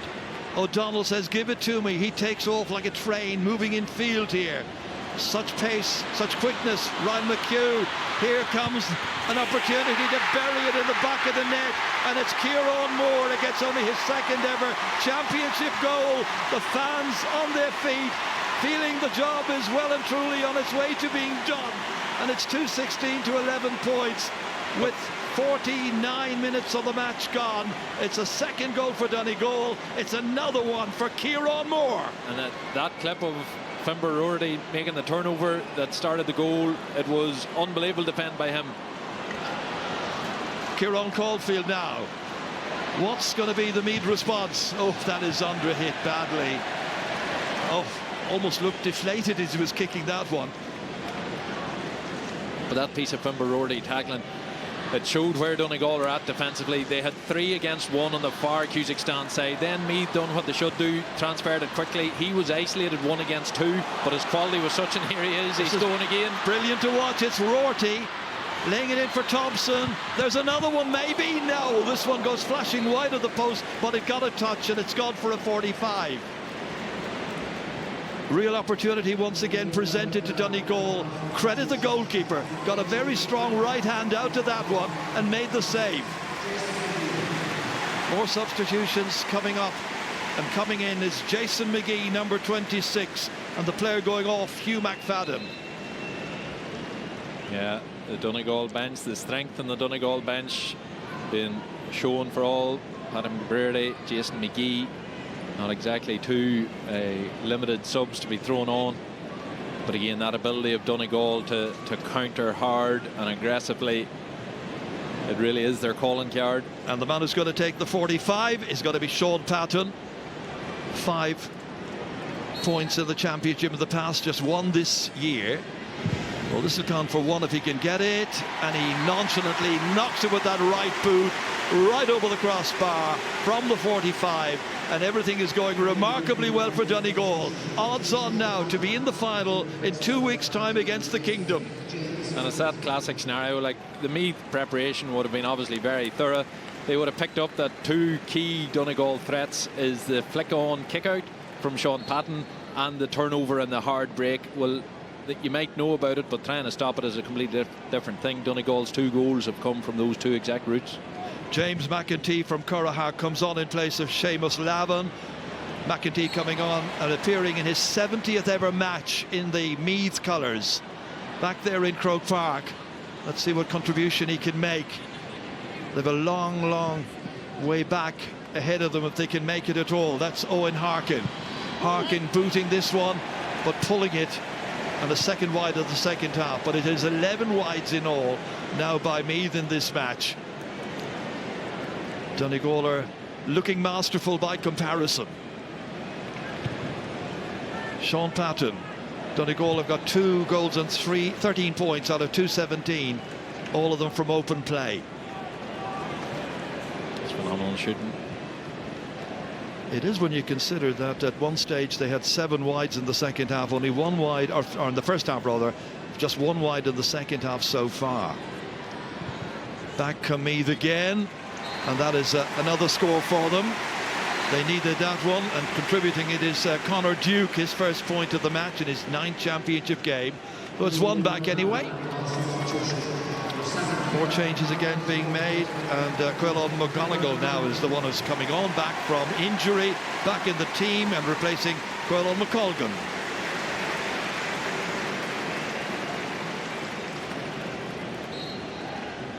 And you do get the feeling now that Jim McGuinness is going to try and give as many of his experienced players on the bench who need a bit of game time an opportunity now to play the last, whatever it is, 19 minutes of this All-Ireland semi-final with another big game in mind in a couple of weeks' time. Jordan Morris holding, switching it back here as far as Owen Frayne. Well, they've had their big days. That win over Dublin was so important in the Leinster Championship. Victory over Kerry, of course, in the round robin. And then in that quarter-final, beating Galway. And as manager Robbie Brennan was saying in the build-up to this, nobody expected them to win any of those games. Rory Kinsella. Switching it back to Jordan Morris again. Now Kieran Caulfield raiding. Frayne trying to get away from the attentions of Kieran Moore. Out as far as Conor Duke. Frayne again, reaching up for this one, almost forced out towards the line. And then it's McEntee here, coming in to look for a score. Back out from Curtis once again, then released as far as Frayne. Owen Frayne striking that one well. And that is 4 points for Owen Frayne in his 16th championship game, making it 217-13, 10 between them. Yeah, good play, good quality attacking by Meath. Patton's 2 last kickouts, 1 out over the right sideline, 1 out over the left. He wasn't going to make the mistake 3 times in a row, got that in the way well. And Badr Mogan picked it up from him. And from there it is Conor McDonald to move through the centre here, with Michael Langan pulling the strings, getting it in as far as Mac Brearty. Quick turn, saw that Mogan was coming. There's more danger here, and Mogan flashes it over the crossbar. First of the day for Badr Mogan. The fans appreciate his great work, and that now makes it once again a handsome lead for Donegal in this All-Ireland semi. Matthew Costello holds off the attentions of Thompson initially. Soloing forward now quickly. Supported by Caulfield once again. Jordan Morris, quick, really quick. Morris, and Morris's shot has gone the wrong side of the upright. In the game against Galway in the quarterfinals, they were ending up over the bar or in the net. Nothing quite going right there today. A crestfallen Robbie Brennan. Big leap in the air, but it is Thompson who comes down with this. Gives it to McBrearty, aware that he's about to be challenged by Keoghan. Got the kick in nonetheless. As lethal as ever. 2 in a row then for Paddy McBrearty. Wonderful play by McBrearty. It's his 81st time to play championship for Donegal, and he's enjoying it down there. More changes, and now Dara O'Boyle is joining the fray as well, and he comes on in place of Ryan McHugh.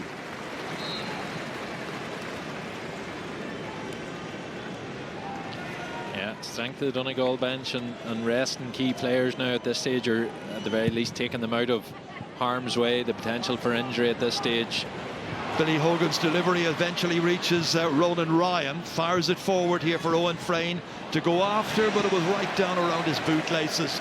They just couldn't quite contain it and get it under control.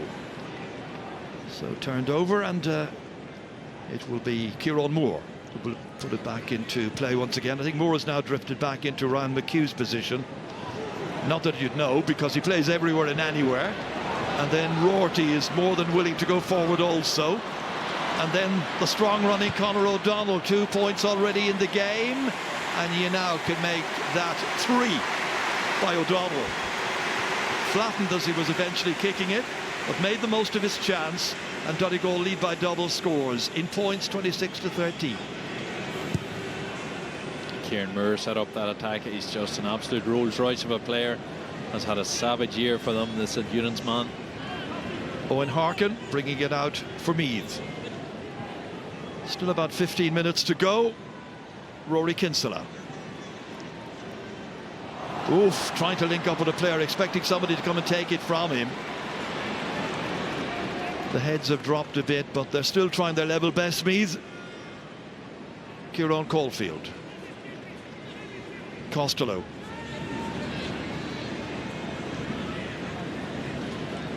Donegal just refusing to give them an easy option. Meath stretching it out right and left. So it's Conor Gray now approaching. Is there any way through? Not immediately anyway. Great defensive work. Brendan McCole getting it out. And then it is McColgan. Not long on. Sharp as ever. Strong as ever. To the centre. Mogan. How's this going to finish? Possibilities. Real possibilities. McBrearty on an advantage. He'll take the point. They love him, and they love what Donegal are doing right now. Absolutely lording it, utterly dominant. So threatening time and again. They're going to take some stopping in an All-Ireland final, that's for sure. Yeah, real quality what they're about, both right from the defensive effort, closing Meath down, putting them down a narrow alley, then good quality to make the turnover. And then just their counter-attacking play there was so clean, so simple. I think Keith Curtis gave everything he had out there, and Robbie Brennan having a word with him. Brian O'Halloran comes on as a replacement. Rory Kinsella, another very industrious Meath player, covers an awful lot of ground. Clipping this one out here for O'Halloran. First time to get his hands on the ball. Switched over. Morris on as far as Kieran Caulfield. Conor Duke. Conor Gray. Looking for a way through if they can, hoping for a two-pointer maybe. Jordan Morris, but kicking it away, and then they've got 3 wides now in the second half, but they've got 12 in all.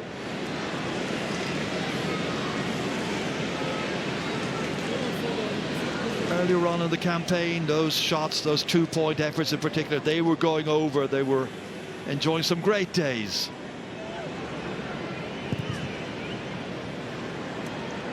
Long kick downfield by Sean Patton, all the way as far as McBrearty, wind supported, and now an opportunity for Jason McGee maybe. Oh no, he's going to turn it back as far as Gallen, setting up a chance for Conor O'Donnell.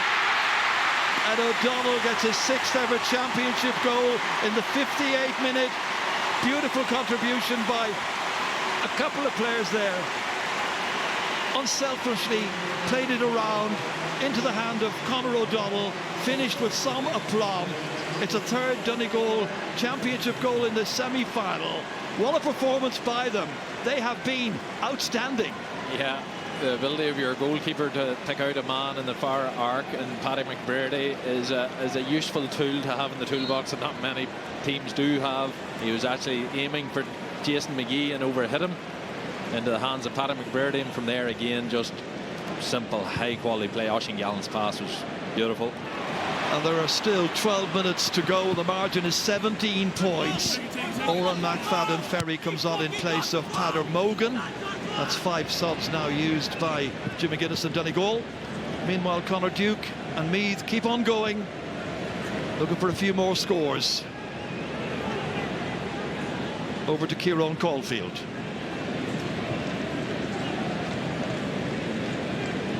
Just turning it back here as far as Owen Frayne. Interesting, Robbie Brennan was not afraid to give a 22-year-old the captaincy of the team, and Frayne did a good job and has been doing a good job. Sean Rafferty, this is his first season, never played minor or under 21 football or even under 20 football for Meath, but he's made it at senior level.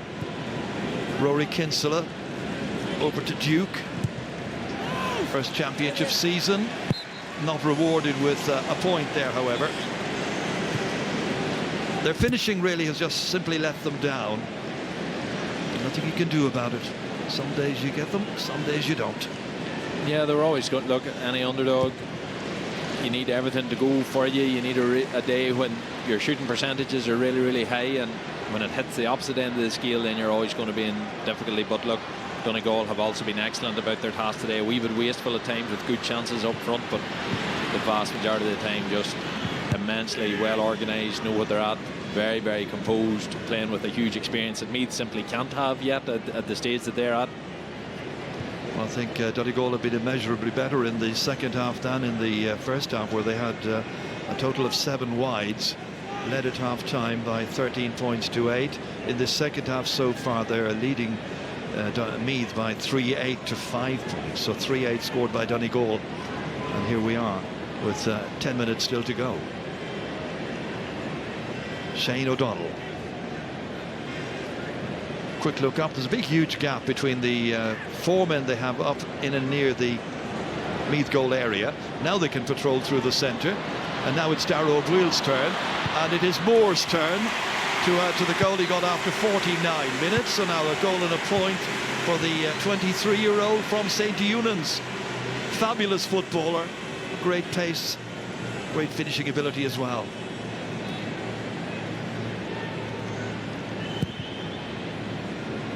That's a fabulous kick out this time by Billy Hogan, all the way as far as Donald Keogan. Rory Kinsella.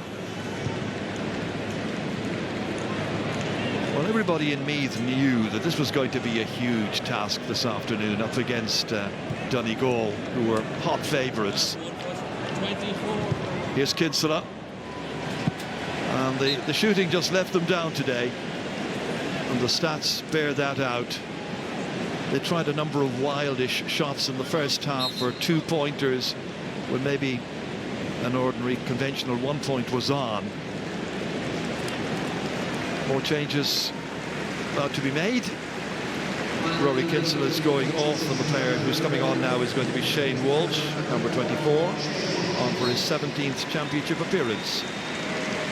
The player has been beset by injury. Very, very good player. That was taken there in the air by Oran McFadden Ferry, carried out over the end line, kicked back in by James McEntee, and moved ahead once again here, this time by Brian O'Halloran. O'Halloran giving it there to Matthew Costello, saying, you take it. I think he was expecting a bit of movement ahead of him. Now there's a little bit of movement, and it is Donald Keogan who's the beneficiary coming in. The referees saw 2 bounces exactly.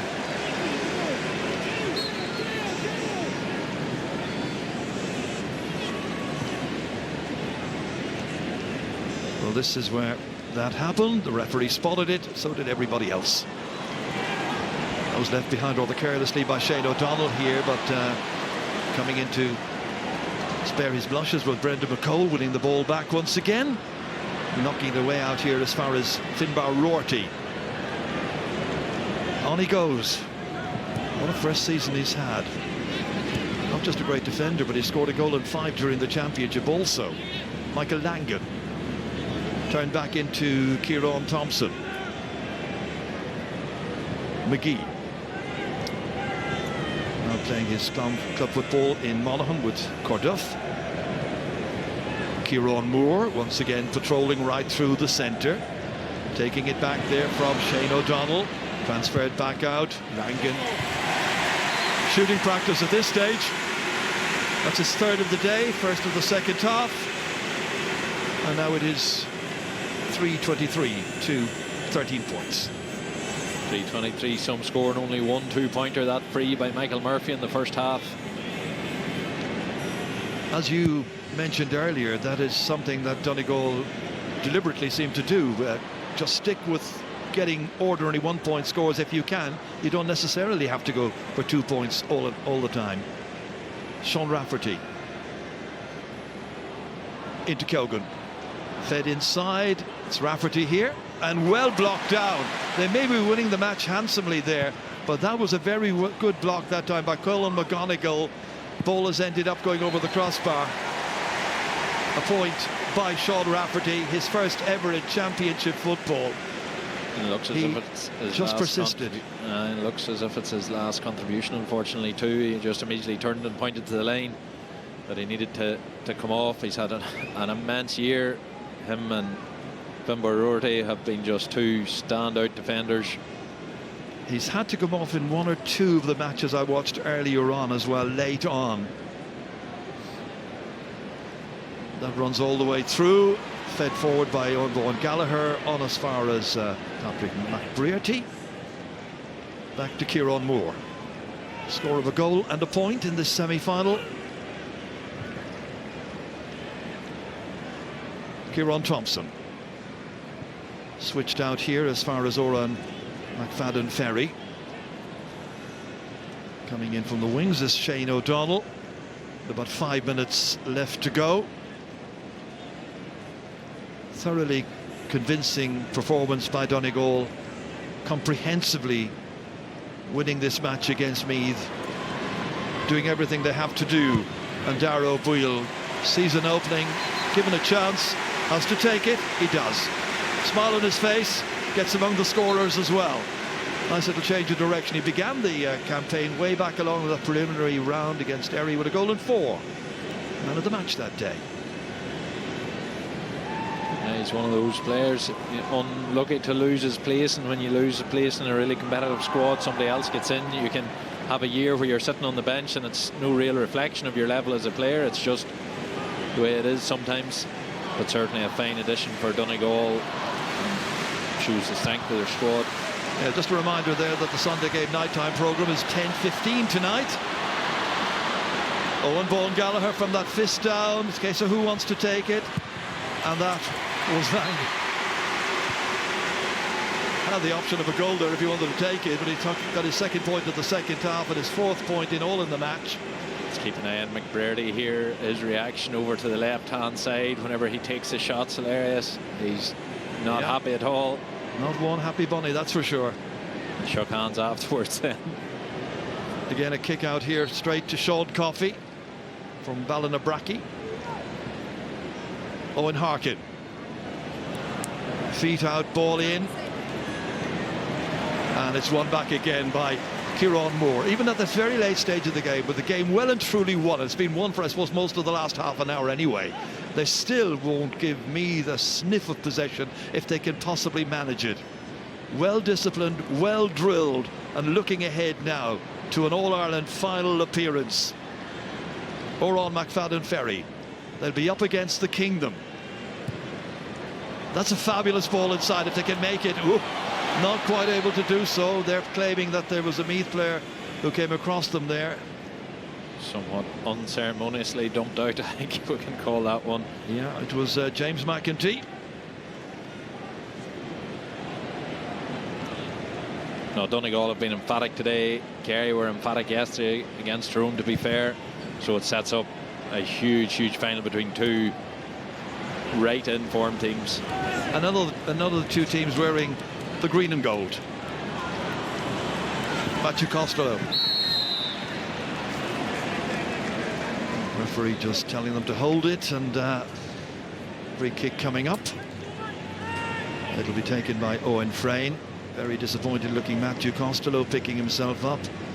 Just wasn't their day, but it's Jim McGillis once again getting a fine tune out of his set of players and on their way to another final, replicating what he was doing back in 2011 and 2012. First year in 2011 got them to an All-Ireland semi-final. There was that dreadful semi-final against Dublin. They shared 14 points, 8 points to 6 it finished, and then the following year they began to play more expressively and won the All-Ireland.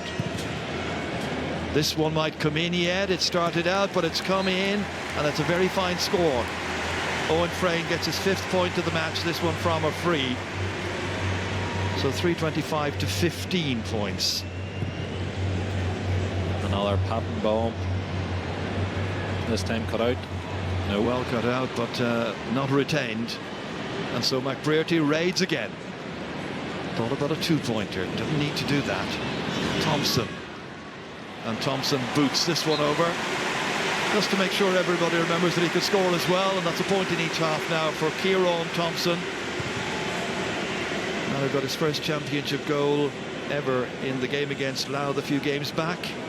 So we're into the last 60 seconds of a very one-sided semi-final at this stage. It has been for most of the second half, where Donegal have been utterly irresistible. Played some fabulous football. Certainly very disappointing end of the season for me, but they said themselves they learned a huge amount from the Louth defeat in the Leinster final, and no doubt they'll learn a huge amount from today's loss. It is certainly a hurtful one, but they're missing key players, the likes of James Conlon, Ronan Jones, Jack Flynn, to name but a few. They lost obviously Brian Manton today too. They're a young side, their age profile is perfect, so for them it is a matter of trying to build on this year. They're still in Division 2, it's trying to get out of that, but they have shown massive bits of quality this year. It just has not happened for them today in any shape or form, but there's still much more to take from this year than not. Meath were the surprise team of the championship. Donegal are the winners of the semi-final, however. They have had a thoroughly convincing semi-final victory over the Royals, and it will be a repeat of the 2014 All-Ireland final in just 2 weeks' time. Jim McGuinness's team will be back against the Kingdom, led by Jack O'Connor. It'll be a fascinating final, no doubt, in 2 weeks' time. But today, some wonderful football played by Donegal. They got great scores. Their second half performance in particular picked up, and their forward play was exhilarating to watch. Great goals scored, even players like McBrearty coming in, and what a contribution he made when he did come in for Michael Murphy. They had goals from Conor O'Donnell. They had a fabulous goal from Kieran Moore as well, and there was that cracker from Oisin Gallen after 42 minutes. It was some performance. Certainly the crowd loved it here. A full house at Croke Park saw Donegal win. This is the scoreline. Meath 15 points, Donegal the victors, 3 goals and 26. Thank you to Jer, and thank you to Enda as well. Yes, so the first time in 11 years, Donegal are back. It's Jim McGuinness who is in charge once again. Of course, it was our own Eamon Fitzmaurice who masterminded victory for the Kingdom back in 2014. Peter Canavan, have we now got, after all this and all these new rules and everything, have we actually got the 2 best teams in the country in an All-Ireland final? Well, at the start of the year, Joanne, you would have said the top 4 was Kerry, Donegal, Armagh, Galway, and 2 of those have come to the top. And after watching that today, without a doubt, we have the 2 best teams, and it sets up what's going to be, for me, is going to be a classic final. There's a contrast of styles, there's a mixture of power, some of the greatest players ever that has played this game, one on each side, and 2 fantastic managers who know what they're about, so sets up a big one. And I think the final's going to go to the wire. It's not going to be over, at half-time like today's game was. Kerry could say they weren't really tested yesterday going into the last 10 or 15 minutes, so look, Donegal did what they had to do, and you take note of the players coming off the pitch at various stages. There were no high fives or a lot of celebrating. They're very much a team that are focused, a team on a mission, and they're 1 game away from the ultimate. And it's just a system. It's the system. It can be Conor O'Donnell one day, it can be Michael Murphy, it doesn't matter who steps up. They all play an 8 out of 10 performance every time they take to the field. And we did say that Robbie Brennan said we know what they're going to do, we know how they're going to play. We know that those men who run from deep make a big difference to what Donegal do, which leads us very nicely to our man of the match, Damien. The Alliance man of the match is Finbar Roarty from Donegal, and Jeff Sparling from Alliance is here to present Finbar with his award. Thanks very much, Jeff. Finbar, an All-Ireland final. What does this mean to you, and how did you get over Meath's challenge today? Yeah, no, I don't even know what to say, but it's a class feeling here. First year up, we were working for this since the start of the year. We had one goal, and that was to reach the All-Ireland final, so now we have to go with it and give it our all. Just the work ethic today, the team, I suppose the support for your teammates, and an unbelievable score near the end must be really, really encouraging to put in a display like that, Finbar. Aye, it is. It's great to see every man stepping up, not just one or two. It's the whole 15 of the team. Once you see someone else getting a turnover or getting a score, getting ahead, it just encourages everybody, and everybody's trying to be just like him and pushing the team on. Yeah. You're a very grounded young lad, but how have you found this year? It looks to be no bother to you, but are you learning from game to game? Are you enjoying this season so far? Yeah, no, it's been a class season, and I've learned so much. Sometimes I think I'm comfortable, but you have the likes of Murphy, Paddy, Michael, I don't want to leave Brendan McCall all helping you, giving you tips. So every game I'm improving, and those boys tell me how to be better. Yeah. Just a final question. Meath's inside forward line fairly lethal all year long. Just what was your thoughts about facing them coming into today's game? Yeah, we knew the threat that they had. So now the boys, fair play to Brendan, Keelan and Patter. They had them worked out. They gave their all and just defended hard. All-Ireland final, how does that sound? Class now, yeah. Alliance man of the match, Finbar Rorty. Imagine being 19 years of age, putting in a performance like that, Lee Keegan getting that reaction from the crowd. It's magical stuff. Listen, they had 6 or 7 different guys going man match, but for someone like that to put in a performance on the biggest stage of all, it shows how naturally comfortable he is at this level. And he's not just a guy just coming in to make up numbers. He's there involved in tackling and making the runs from deep. And I never seen a 19-20-year-old be as comfortable on the biggest stage today. And listen, fully well done on the man of the match. He got a well-deserved reaction. I think he reminds himself a little bit of Lee, maybe when he was early in his career, because no matter what he did today, everything was, that was unbelievable. Even if he took a lad's head off with a tackle, it was like, that's not a foul. He was. But himself and Kieran lads are 19 and 20. They're so naturally gifted in what they can do and how they go about their game. So, but it's their athleticism at that young age as well. Like usually your training age, it takes a few years to get yourself up to that level. He is the running power from him. We've seen it from the whole team. We look at it later on, but for him in particular in that last quarter, there was just no end to the running he wanted to do. Conor O'Donnell was exceptional for Donegal as well, but which is wouldn't let me pick him from I thought match. Roddy was outstanding, Paul. Very interesting after the matches. Players out patting themselves in the back, but it was Hugh McFadden was the man leading the men, telling them, boys, get off the pitch, come on, get the recovery going already. There was no mood for celebration from him, and he set the example. They all followed him in. The Meath players are still out in the pitch. The Donegal players are in the changing room, and you can guarantee they're thinking about Kerry. And well, it was very interesting when Michael Murphy went off. What was more interesting was about 2 minutes beforehand, he just scored. It was 43 minutes on the clock, and Peter Canavan said he's going to come off the pitch in the next couple of minutes. He's Mike Dutch McGuinness. he started to look a wee bit, he was moving a wee bit gingerly, but the game was over, John, so why would he risk somebody as pivotal as... And Murphy was brilliant for the first, 9 or 10 minutes. But that's all he needs to be, Peter. Got the game, got them up and going. He went out of it. He wasn't a major factor in the game, but he didn't need to be a major factor in the game, and that's why he will be against Kerry, and it sets up a big That is such an important point to make in relation to whether it's Murphy, whether it's Langan. Like, they weren't probably at their max best today, but they still influenced the game. It's the system that Donegal have. It doesn't matter. There's no weaknesses anywhere in the field. So if you get 1 or 2 of them locked down, it's just somebody else is going to step up. 100%. They might have 40 minutes where you're not in the game, and then Kieran Moore comes in, and for the last 25 minutes he was exceptional. So it's very, very difficult to lock this Donegal team down. But you're on the bench then. Brody kicks 3 points. Dar Wheel comes on and scores. It's like the next guy comes in is already adapted to the game and the game plan. Jason McGee. So what they're doing is exactly what James said all year. They're happy doing it. Like, we all give it a bit them kicking the ball. When you play like that, you don't even kick the ball. No, I am laughing at you saying that Michael Langan had having a quiet game. How many balls did he fetch in the middle field? Did he come up with 4 points in the end? Does that sum so much up about that team too? His own standards, that is, because he's been so phenomenal this year. A wee bit like David Clifford not getting man of the match yesterday. We've become accustomed to his playing at such a high level. It's now the same with Michael Langan, but some may be saying, what was McGuinness doing taking Murphy off so early? he was bringing on Paddy McBrearty. Forget about taking Michael Murphy off.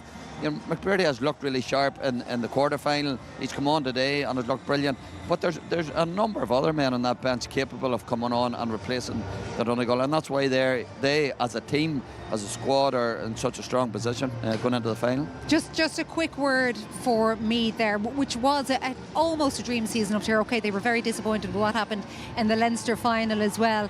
About midway through that second half, you said they don't deserve to lose by this amount today. They probably did on today's performance, but in the context of the year, I mean, they've had a magical year. Robbie Brendan's brought something different to Meath. He's brought that tradition back to Meath, and listen, they just came up against a rampant Donegal today, and I just felt that the styles that they just were not going to suit Meath today, and I just felt Donegal's overawing power, their pace, their accuracy, and their experience was going to be too much for Meath. And today is a big learning for Meath. They know the standard now, they know the level they have to get to. It's a huge stepping stone for them, but it did feel a small bit like a proper senior team today against a lower senior team. It just that's the level Donegal are at, and they probably give them some really harsh lessons today. Yeah, more analysis and reaction to this win for Donegal, and a look ahead to Donegal versus Kerry in the 2025 All-Ireland football final a little bit later on. First of all, here's our competition. RT Sport want to give you the chance to win 2 tickets to this year's All-Ireland Senior Hurling Final. Along with those all-important match tickets, you'll also be collected from wherever you are in the country and whisked to Dublin for the game. You'll also be treated to a 2-night stay at the stylish Croke Park Hotel, located just steps away from the historic and world-famous Croke Park Stadium, the perfect place to soak up that pre-match atmosphere.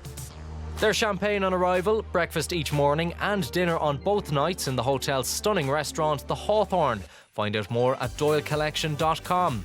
And to top off your weekend in Dublin, there's €1,000 to spend too. For your chance to win, answer this question. Which of these is the current manager of the Tipperary senior hurling team? Is it John Kiley, Pat Ryan or Liam Cahill? To enter, call 15 17 71 71 74 or text the word GAME followed by your answer into name to 57886. Maximum cost per entry is €2.50. You must be over 18 to enter. Lines will close at midday on Monday, July 14th. Full details are on rte.ie/competitions, where the lucky winner will also be revealed. Hard to believe it, but this time next week we should know the All-Ireland hurling champions. We are live with Cork against Tipperary from 2:15. But for the next little while, it's all football. And Donegal's win over Meath and Donegal against Kerry to look ahead to.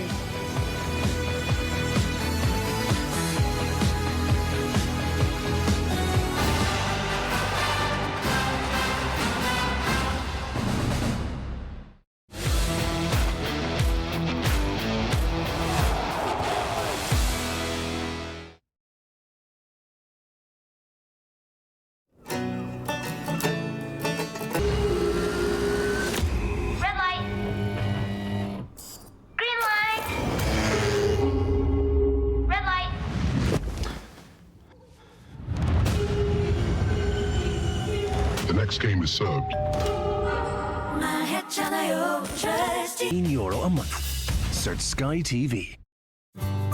We're serving up summer at Dunnes Stores with a refreshing range of ice pops and cones. Keep cool with our new selection of multi-packs, like classic mini rainbows made with natural fruit flavours, strawberry and lemon ice bars, vanilla and candy ice cream cones, tropical ice pops filled with creamy vanilla ice cream, and much more. Plus, you can save at the till with a 5 of 25 grocery voucher. Dunnes Stores. Always better value.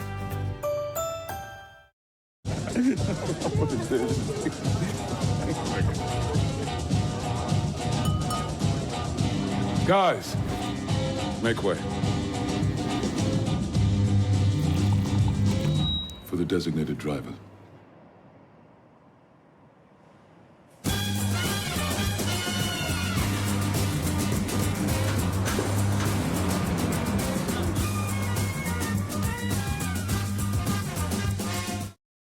I don't remember who we played, but I remember the streets, full of fans, hands gripped tight, the ice cream van.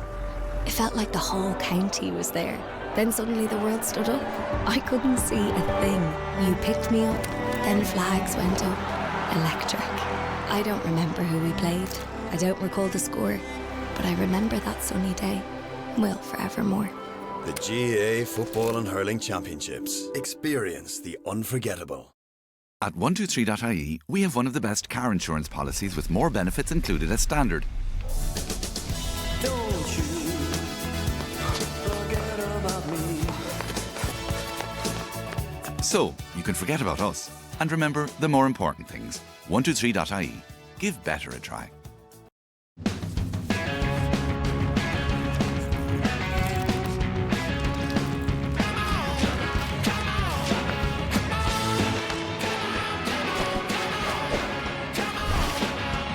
Rebel in the comfort of home. IKEA, the wonderful everyday.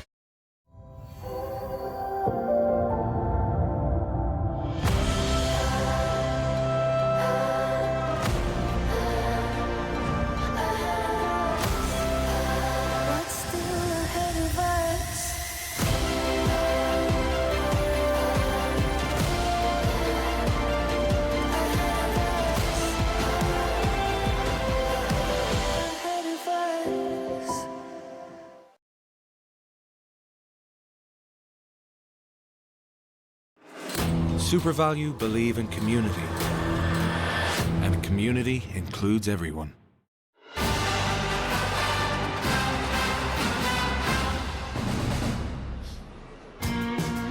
Has he done it again, or can he do it again? Jim McGuinness has Donegal back in an All-Ireland final, and he probably feels he has some unfinished business against Kerry in that as well. Donegal with an emphatic victory over Meath in the semi-final today, winning by 326 to 15 points. The manager is with Damien. Jim, great performance. What pleased you most about it? I think everything really, we trained well. I think, the last couple of weeks have been great. It's given us an opportunity to look at things and implement things and get to the training pitch. And when, we felt going into the game that we had a good few things in the right place, and we were hoping then for that performance. But obviously, Damien, with games like this and occasions like this, regardless how good everything is looking in training, there's always those sort of 20, 25 minutes coming down the stretch where you're going to have to be, I suppose, buckling up. But thankfully, we avoided that today. We got the job done, I suppose, early, and we were able then to sort of keep the scoreboard ticking. Jim, your work ethic and you finally got the screw in their kick out as well. Were they huge factors in the win? Yeah, listen, kickouts are absolutely huge. They got the screw on us as well in the first half, but there was a strong breeze there. We were happy enough with the way the game was going. It was certainly a breeze that was a lot of points in it. And then obviously Meath are a very good side for the twos, and they had that hot spot on the right hand side where they were pulling the trigger from. So we had to make a bit of an adjustment there to try and to stem the flow there, which thankfully it worked. And then, as I say, when we got our opportunities and established, I thought they were very good, very composed, made good decisions, and thankfully we kept the scoreboard, as I say, taking over. I know it's nothing won just yet, but you look really energised. Was that 2-week break? This is your 10th championship game. Was that 2-week break crucial for you on the training ground? Absolutely, yeah, absolutely. Just every way, physically and mentally, and then obviously tactically, it gives you an opportunity to go away. The difference between 1 week and 2 week, Damien, is you've one training session. In a 1 week game, you've one training session. In a 2 week game, you get 5 or 6. That's the reality. So it's not even comparable, to be honest.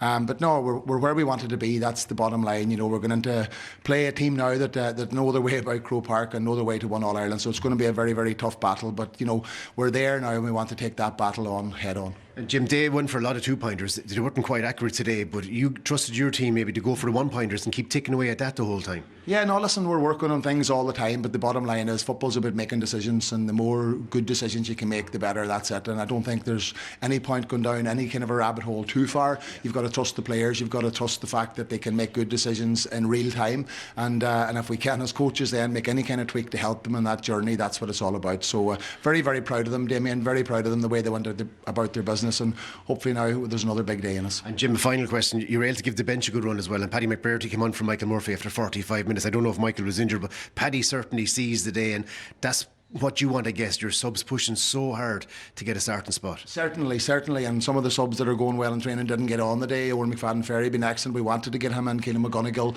coming back, and even he was only on for 20-25 minutes. He was able to shore up the middle, so that was good. It was very positive to get the bench. Dara, he took the game to them. So yeah, all of that's very important, and we're back to ground zero now on Tuesday night with the whole squad, and they'll all be pushing to get a place in the squad. Thanks for your time, Jim. Thanks, Damien.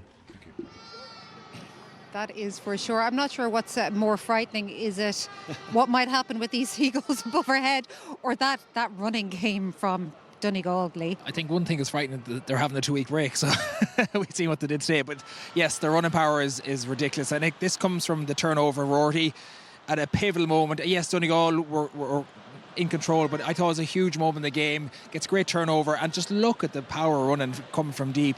And this is straight down the centre, gets into Moore, who beats the 2 tacklers, and that's a brilliant finish. I know you liked that one, Peter, didn't you?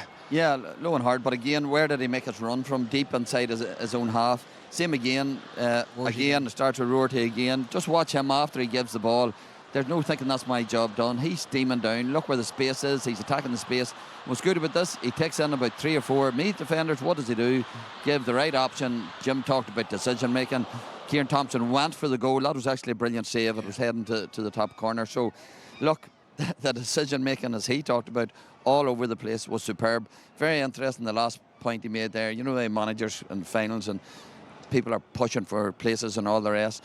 And he's talking about places in the squad, which is absolutely right. His panel now, it is so competitive just to make the 26, and that's the position they're in. Training will be good Tuesday. And that's why training is so good in Donegal, I would say. When he gets training, that is. Well, he said he definitely will, because he has a couple of weeks break. But we continue to talk about every week about Oisín Gallen. You said it from very early on in the championship about whether or not he gels well with Michael Murphy. Now, he did get a goal in that second half at a really crucial time, didn't he? Yeah, again, his movement and his decision making. At times he would have been, guilty of shooting from positions he shouldn't be. But he's taken more players into the game. Just watch, he's hanging back. He's on the 13-metre line. Could have got the pass there, didn't. Jinks to the left, bounces. There's only one place he could have put it to get past Billy Hogan, and he managed to do that. We've seen that kick out so many times, that long kick out over the top. It was on with the wind at their back in the second half, and they pulled it off, they executed, but they still had to put the ball in the back of the net, and that is some finish. It's just one thing, I still never liked that matchup from the start finish. I don't think Rafferty was fit for someone like Gallen. I know we just mentioned, but he was built for Murphy. Like someone like Lavin is more suited to someone like Floaty like Gallen, who can move around the edges. But listen, it's a great finish from a top forward. Yeah, and they never change it. I want to ask you about that finish, because it looks just when you're looking at it there, about the skill involved in that. Well, a lesser player probably would have kicked it over the bar. He sensed the goal opportunity was on. It was the jink in. He knew where the space was. He knew where the Meath defenders were. And yeah, top class finish. Roof of the net. What more can you expect? Paul Flynn, make your case there for Conor O'Donnell, although he made quite a case out there himself. He made his own case, doesn't he? He made to make it. It was just my vote, 1 out of 3, but it wasn't enough. Look, I think with Conor O'Donnell, he's one of those players that is maybe on the periphery, mightn't be getting man marked. He's elusive. He's always involved in their play. He passes, and he's one of the ones who's a beneficiary of get the ball to the man in the best position, because inevitably he always finds himself in these little slots, and he's just so efficient. Once he gets his chances, he puts them over the bar. And again, here we see a long kick out that fortunately kind of breaks through. And in this instance there, they don't force it. Like, they don't force the shot. They say, okay, they get it to the man in the best position. Obviously he's hanging out the back post here, and in this instance he finds a lovely pass, but he still had a bit of work to do, and he just has that little jink inside. So he's such a tidy footballer. He went about his business so well today. And yeah, look, you could have picked a handful of them that were man of the match there today. Everything is just so unselfish. Yeah. Even at that stage of the game when it's just completely over, they're still, and you said it, it's decision making, because they know they're going to be playing in 2 weeks' time. They want to put their name as close to that starting panel or on the bench. That's how key it is for this Donegal team, because they don't make that right decision, they're not getting looked at. But if you look at their the heat map for their scores, it's all in round the day. There was nobody shooting from silly positions. They were giving it to the man in the 80% second half, right place, and that's why they're efficient. 16 out of 19, I think. And I think there's probably a piece like Jim was mentioned there, the training. You're talking about the decision making. But for me, what impressed me the most was the attitude and mindset of the Donegal guys today. Right, they knew they were coming in here against a team that had a couple of big wins, but also deep down they knew if they played their best and Meath played their best, they were likely to going to win. They had to focus on themselves, and it was clear the way they performed that they focused on themselves in their training sessions leading up to this. He said they trained well, and typically when you train well, it leads to a top performance, and they got it today. And didn't Patrick McBrearty look like a man on an absolute mission when he came on that pitch in the second half? Let's hear from him now. Paddy, congratulations. Did you enjoy that?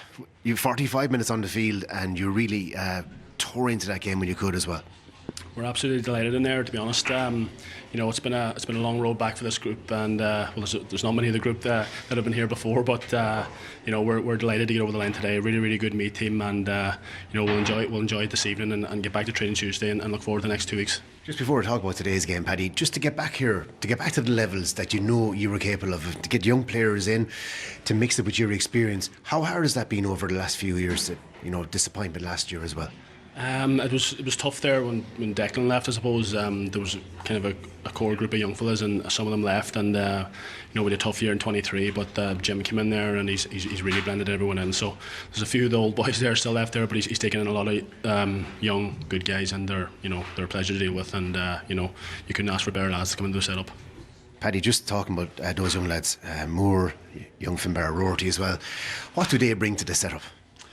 I'll tell you, they bring intensity anyway. I've been marking them a lot of nights in training now. They're serious athletes. They're mad to learn. Every time they go into training, they're asking Jim the right questions and stuff. So these boys are the future of Donegal football. They're going to carry the torch when some of the rest of this group goes. So their Donegal football's in good hands when these boys are around. It's a good sign when the bench was empty, Paddy. The teamwork was exceptional. You could have got in for a goal or two, but the interplay looked to be really, really impressive. You look angry about not getting that goal chance. That was Michael Langan's fault. I had a word with him there, but listen, just give the ball to the right men in the right positions, and we scored 3:26, I think, today. So. Serious scoring, and get back to training Tuesday night, and there's going to be places for grabs in the team and the 26. So we'll not take the shoe off. Enjoy every minute, Paddy. Cheers, David. Thank you. He looks like he's enjoying it, but there's no doubt Patrick McBrearty would want to be starting those games. Before we talk about the impact that the bench in general had, I want to pick up on something he said early on there. He talked about when Declan Bonner stepped away, and remember that Paddy Carr came in, 5 months is all he stayed in the job, 6 league games. Aidan Rourke came in to try to steady the ship, but Donegal weren't in a good place when back came Jim McGuinness. He hadn't managed an inter-county side since stepping down from Donegal back in 2014. Sometimes do we forget the incredible turnaround that he has had? They're now back-to-back Ulster champions. And Joanne, you had Michael Murphy retiring in the middle of that then too. So absolutely, but doesn't it give you an idea of the importance of the man in charge, and that he was able to turn things around in the manner that he did? By and large, Paddy McBrearty's talking about a lot of the young players. There's a lot of the seasoned players that were underperforming a few years ago are now going to be playing in another All-Ireland final. But it's all about the mentality and the belief. And when McGuinness came in, you knew that the players were going to buy into what he wanted to do. There was question marks over him. He had been out of the game for that long. How would he adapt?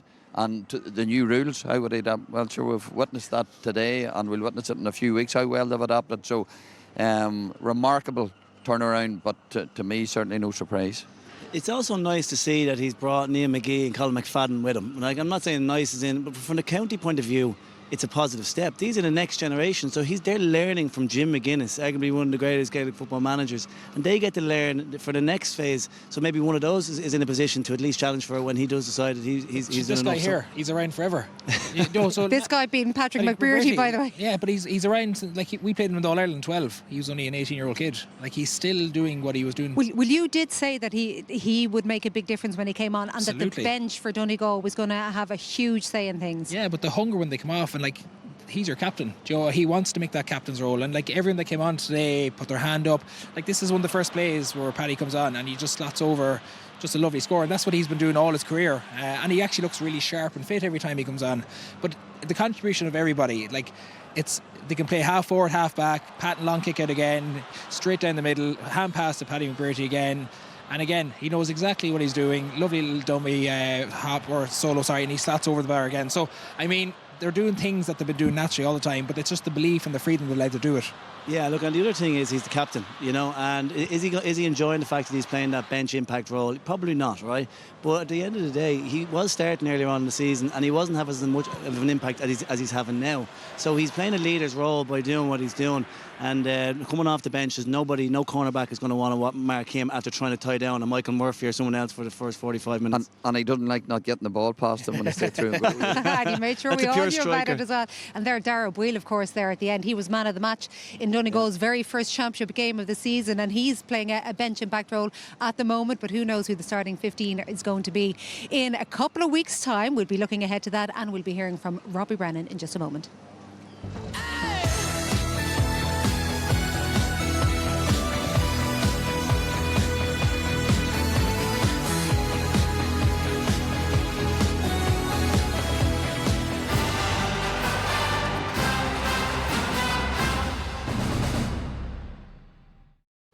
AIB, proud sponsors of the All-Ireland Senior Football Championship. My name is Zach Moradi, and I grew up in a refugee camp. I was given a chance at a better life in Ireland. I found a community and a passion through sport, and I found a home. While my heart belongs to Ireland, my blood is Kurdish. I always felt like it's calling me back. Home, the story of Zach Moradi. Wednesday at 10:35 on RTE1 and RTE Player. You realise you copied Saoirse in on that email? I know. What am I like? Here she is, we're fighting. Aoife, Saoirse! anything you'd like to say about Breakfast? Go on. Aren't they great? Great, yeah, lovely. Did you go to the restaurant? Good food, good mood from Aldi. At Clear Mobile, we've an offer so good, it's worth repeating. $12.99. Exactly. He knows a good thing when he hears it, because it's only... $12.99. Yes. $12.99 for unlimited data and calls with texts. $12.99. Good lad. Join now at clearmobile.ie.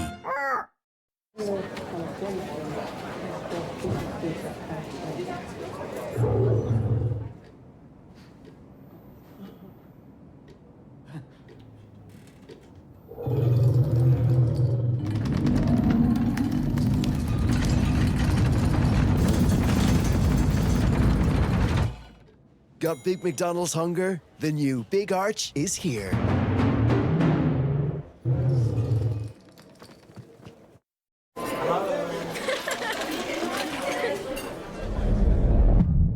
This is how we make time stand still. We believe that every feed is a gift. That's why we've dedicated over 50 years to breast milk research and created Aptamil follow-on milk with our unique blend of immunonutrients and 50% more gosphos than any other brand. Aptamil, your life, our science. Free and fast delivery on Amazon.ie. Thrilling entertainment. It's on Prime for $6.99 a month. Where's your backup? There is no backup. Live electricity wires are always near, and coming close to them can be dangerous. So always ask yourself, are you sure it's safe? Look out for electricity wires above and below you. If in doubt, call us on 1-800-372-999. It might just save your life. ESB Networks. Stay safe and stay clear of electricity wires.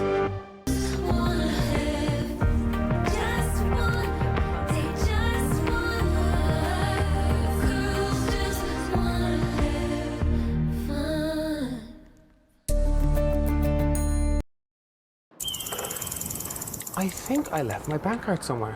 Did you lose it last night? What? I said, did you lose it last night? Told you not to trust that little guy. Oh, I thought he was sound. Gab! I'll just freeze on the app, so. There you are, you goose. Relax with a Bank of Ireland current account. Get started today. Full fibre broadband from just €35 a month for 12 months with 99.9% reliability. Now that's... SuperValue believe in community. And community includes everyone.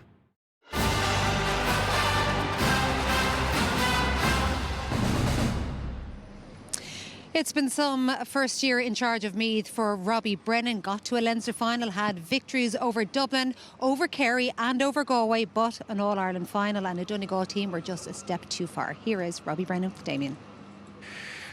Robbie, a tough one. You did an awful lot right for a long period of time, but what's your opinion on the game? Yeah, I think that was it. I mean, the first half we created the chances, I would have thought, but I know what the numbers are. We obviously missed a hell of a lot, and when you have a breeze like that with you, you know, against a side like Donegal, you have to take your chances. We would have needed a bigger lead. You know, realistically, coming into the second half, we didn't have it. Foolishly, I mentioned the sun to you before the game, but actually the wind was the main factor, Robbie. And I suppose it was maybe 13, 14 miles near the end, but just did you feel maybe it was draining a bit of energy for you with those wides, with the wind at your back? Yeah, I think so. Like, I was at 13-8 when we turned, and we'd missed a lot. But again, Donegal's efficiency, like we would have spoken before, the game is so good that if you miss, they're likely to come up and pop them one. So it always had us in the back foot, missing those chances. You came out at half time, you got the first two scores after the hop, and then Brian got injured. Massive loss, even from a kick-out target point of view, Robbie. Yeah, Brian has been exceptional for us all year. I mean, even in the organisation of things, he's a real leader for us, so he's a big loss. But look, that's what the bench is there for, and we would have loved to have Brian still on there, but just wasn't to be, you know. Robbie, I suppose this game will be probably watched in the Brennan household a bit and all your management team quite a bit, but if you look back on the year in general, what a display in 2025, and you probably feel you could have done maybe in the Leinster final a bit better, but apart from that, serious stuff. How proud of you are this team? Oh, huge, and look, as I said earlier there, like we're due to be favourites to be relegated from Division 2, and we got to the last round of the league with a chance to go up to Division 1, and obviously made the Leinster final, which was a huge experience for us, and we've reached an All-Ireland semi-final. So that trajectory is good for us, and I think we've hopefully awoken a bit of interest back in the county again. The support has been massive, and that's something we need to build on. You certainly have. It won't be simple to keep driving it on, Robbie, but from your probably opinion right now, what are the 2 or 3 things that you would look to build on in the future to get back to this level again? Yeah, and there's no point getting here and it dropping off again. Like we have to look at we look at the fitness levels again and make sure we can maintain that over the off season. And look, hopefully there'll be a few guys back as well added to the panel, and maybe some other guys will look across the club championship. But we've got to keep the finger on it and make sure we're still on it. Yeah. Yeah. Thanks for your time all year, Robbie. No, not at all. Thank you. Cheers. That is it, isn't it, Paul? Not allowing this be a one-off year for me, than just building on what they've done so far. Yeah, 100%. It's been a phenomenal year, and on our way up with Dublin teams, we had lessons like today, and you learn a lot from them. And they've had some brilliant wins this year against Dublin, Kerry, Galway, to name a few. But it is the learning in relation to the conditioning, like today in relation to their efficiency. They were up 11 out of 29 shots. And that's about decision making. It's about, is it the right option? Are we getting to the right shooters?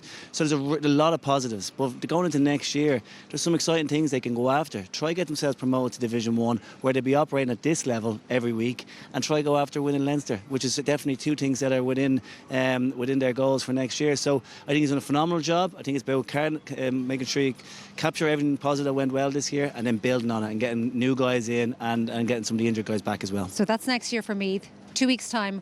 In these next 2 weeks, when they are training, what are Jim McGuinness and what are Jack O'Connor specifically going to be working on with that opposition in mind? From a Donegal point of view, not a lot. Just, I suppose, continue what they're doing. There's no point changing up something that you've done really well. 326 in All-Ireland semi, ran your bench, got your top players rest today, giving them 2 weeks of training. That's massive. From a Kerry point of view, they'll probably need more from certain players. Yesterday, Sean O'Shea was probably a bit quieter. Paddy, first game back starting, probably needs a bit more. And give David Clifford more help. And obviously Joe O'Connor is going to be a big thorn in the Donegal side, so that's something they're going to really focus on. And one other aspect which is going to be really interesting for me is the Kerry half-back line don't get talked about enough. I think they're key to what Kerry do in terms of defence, but also their attacking platform. Like Mike Breen yesterday, first start, come back from injury, sets up Clifford's goal with a beautiful hand pass. So that's going to give McGuinness plenty of headaches. The running power is going to give Jack plenty of headaches. And it's just, you know what, as Peter said, it's set up. We have the 2 best teams of the year. It's going to be a fascinating tussle, and I really can't wait. Yeah, for me, it's Kerry. We'll be working on stemming Donegal's running power. Absolutely. They've got 16 different scores today, and a lot of the scores come from deep, and preventing the launch pad, who is Sean Patton on a lot of those occasions. From a Donegal point of view, it's very simple. How do you prevent David Clifford from getting the ball and the supply into him?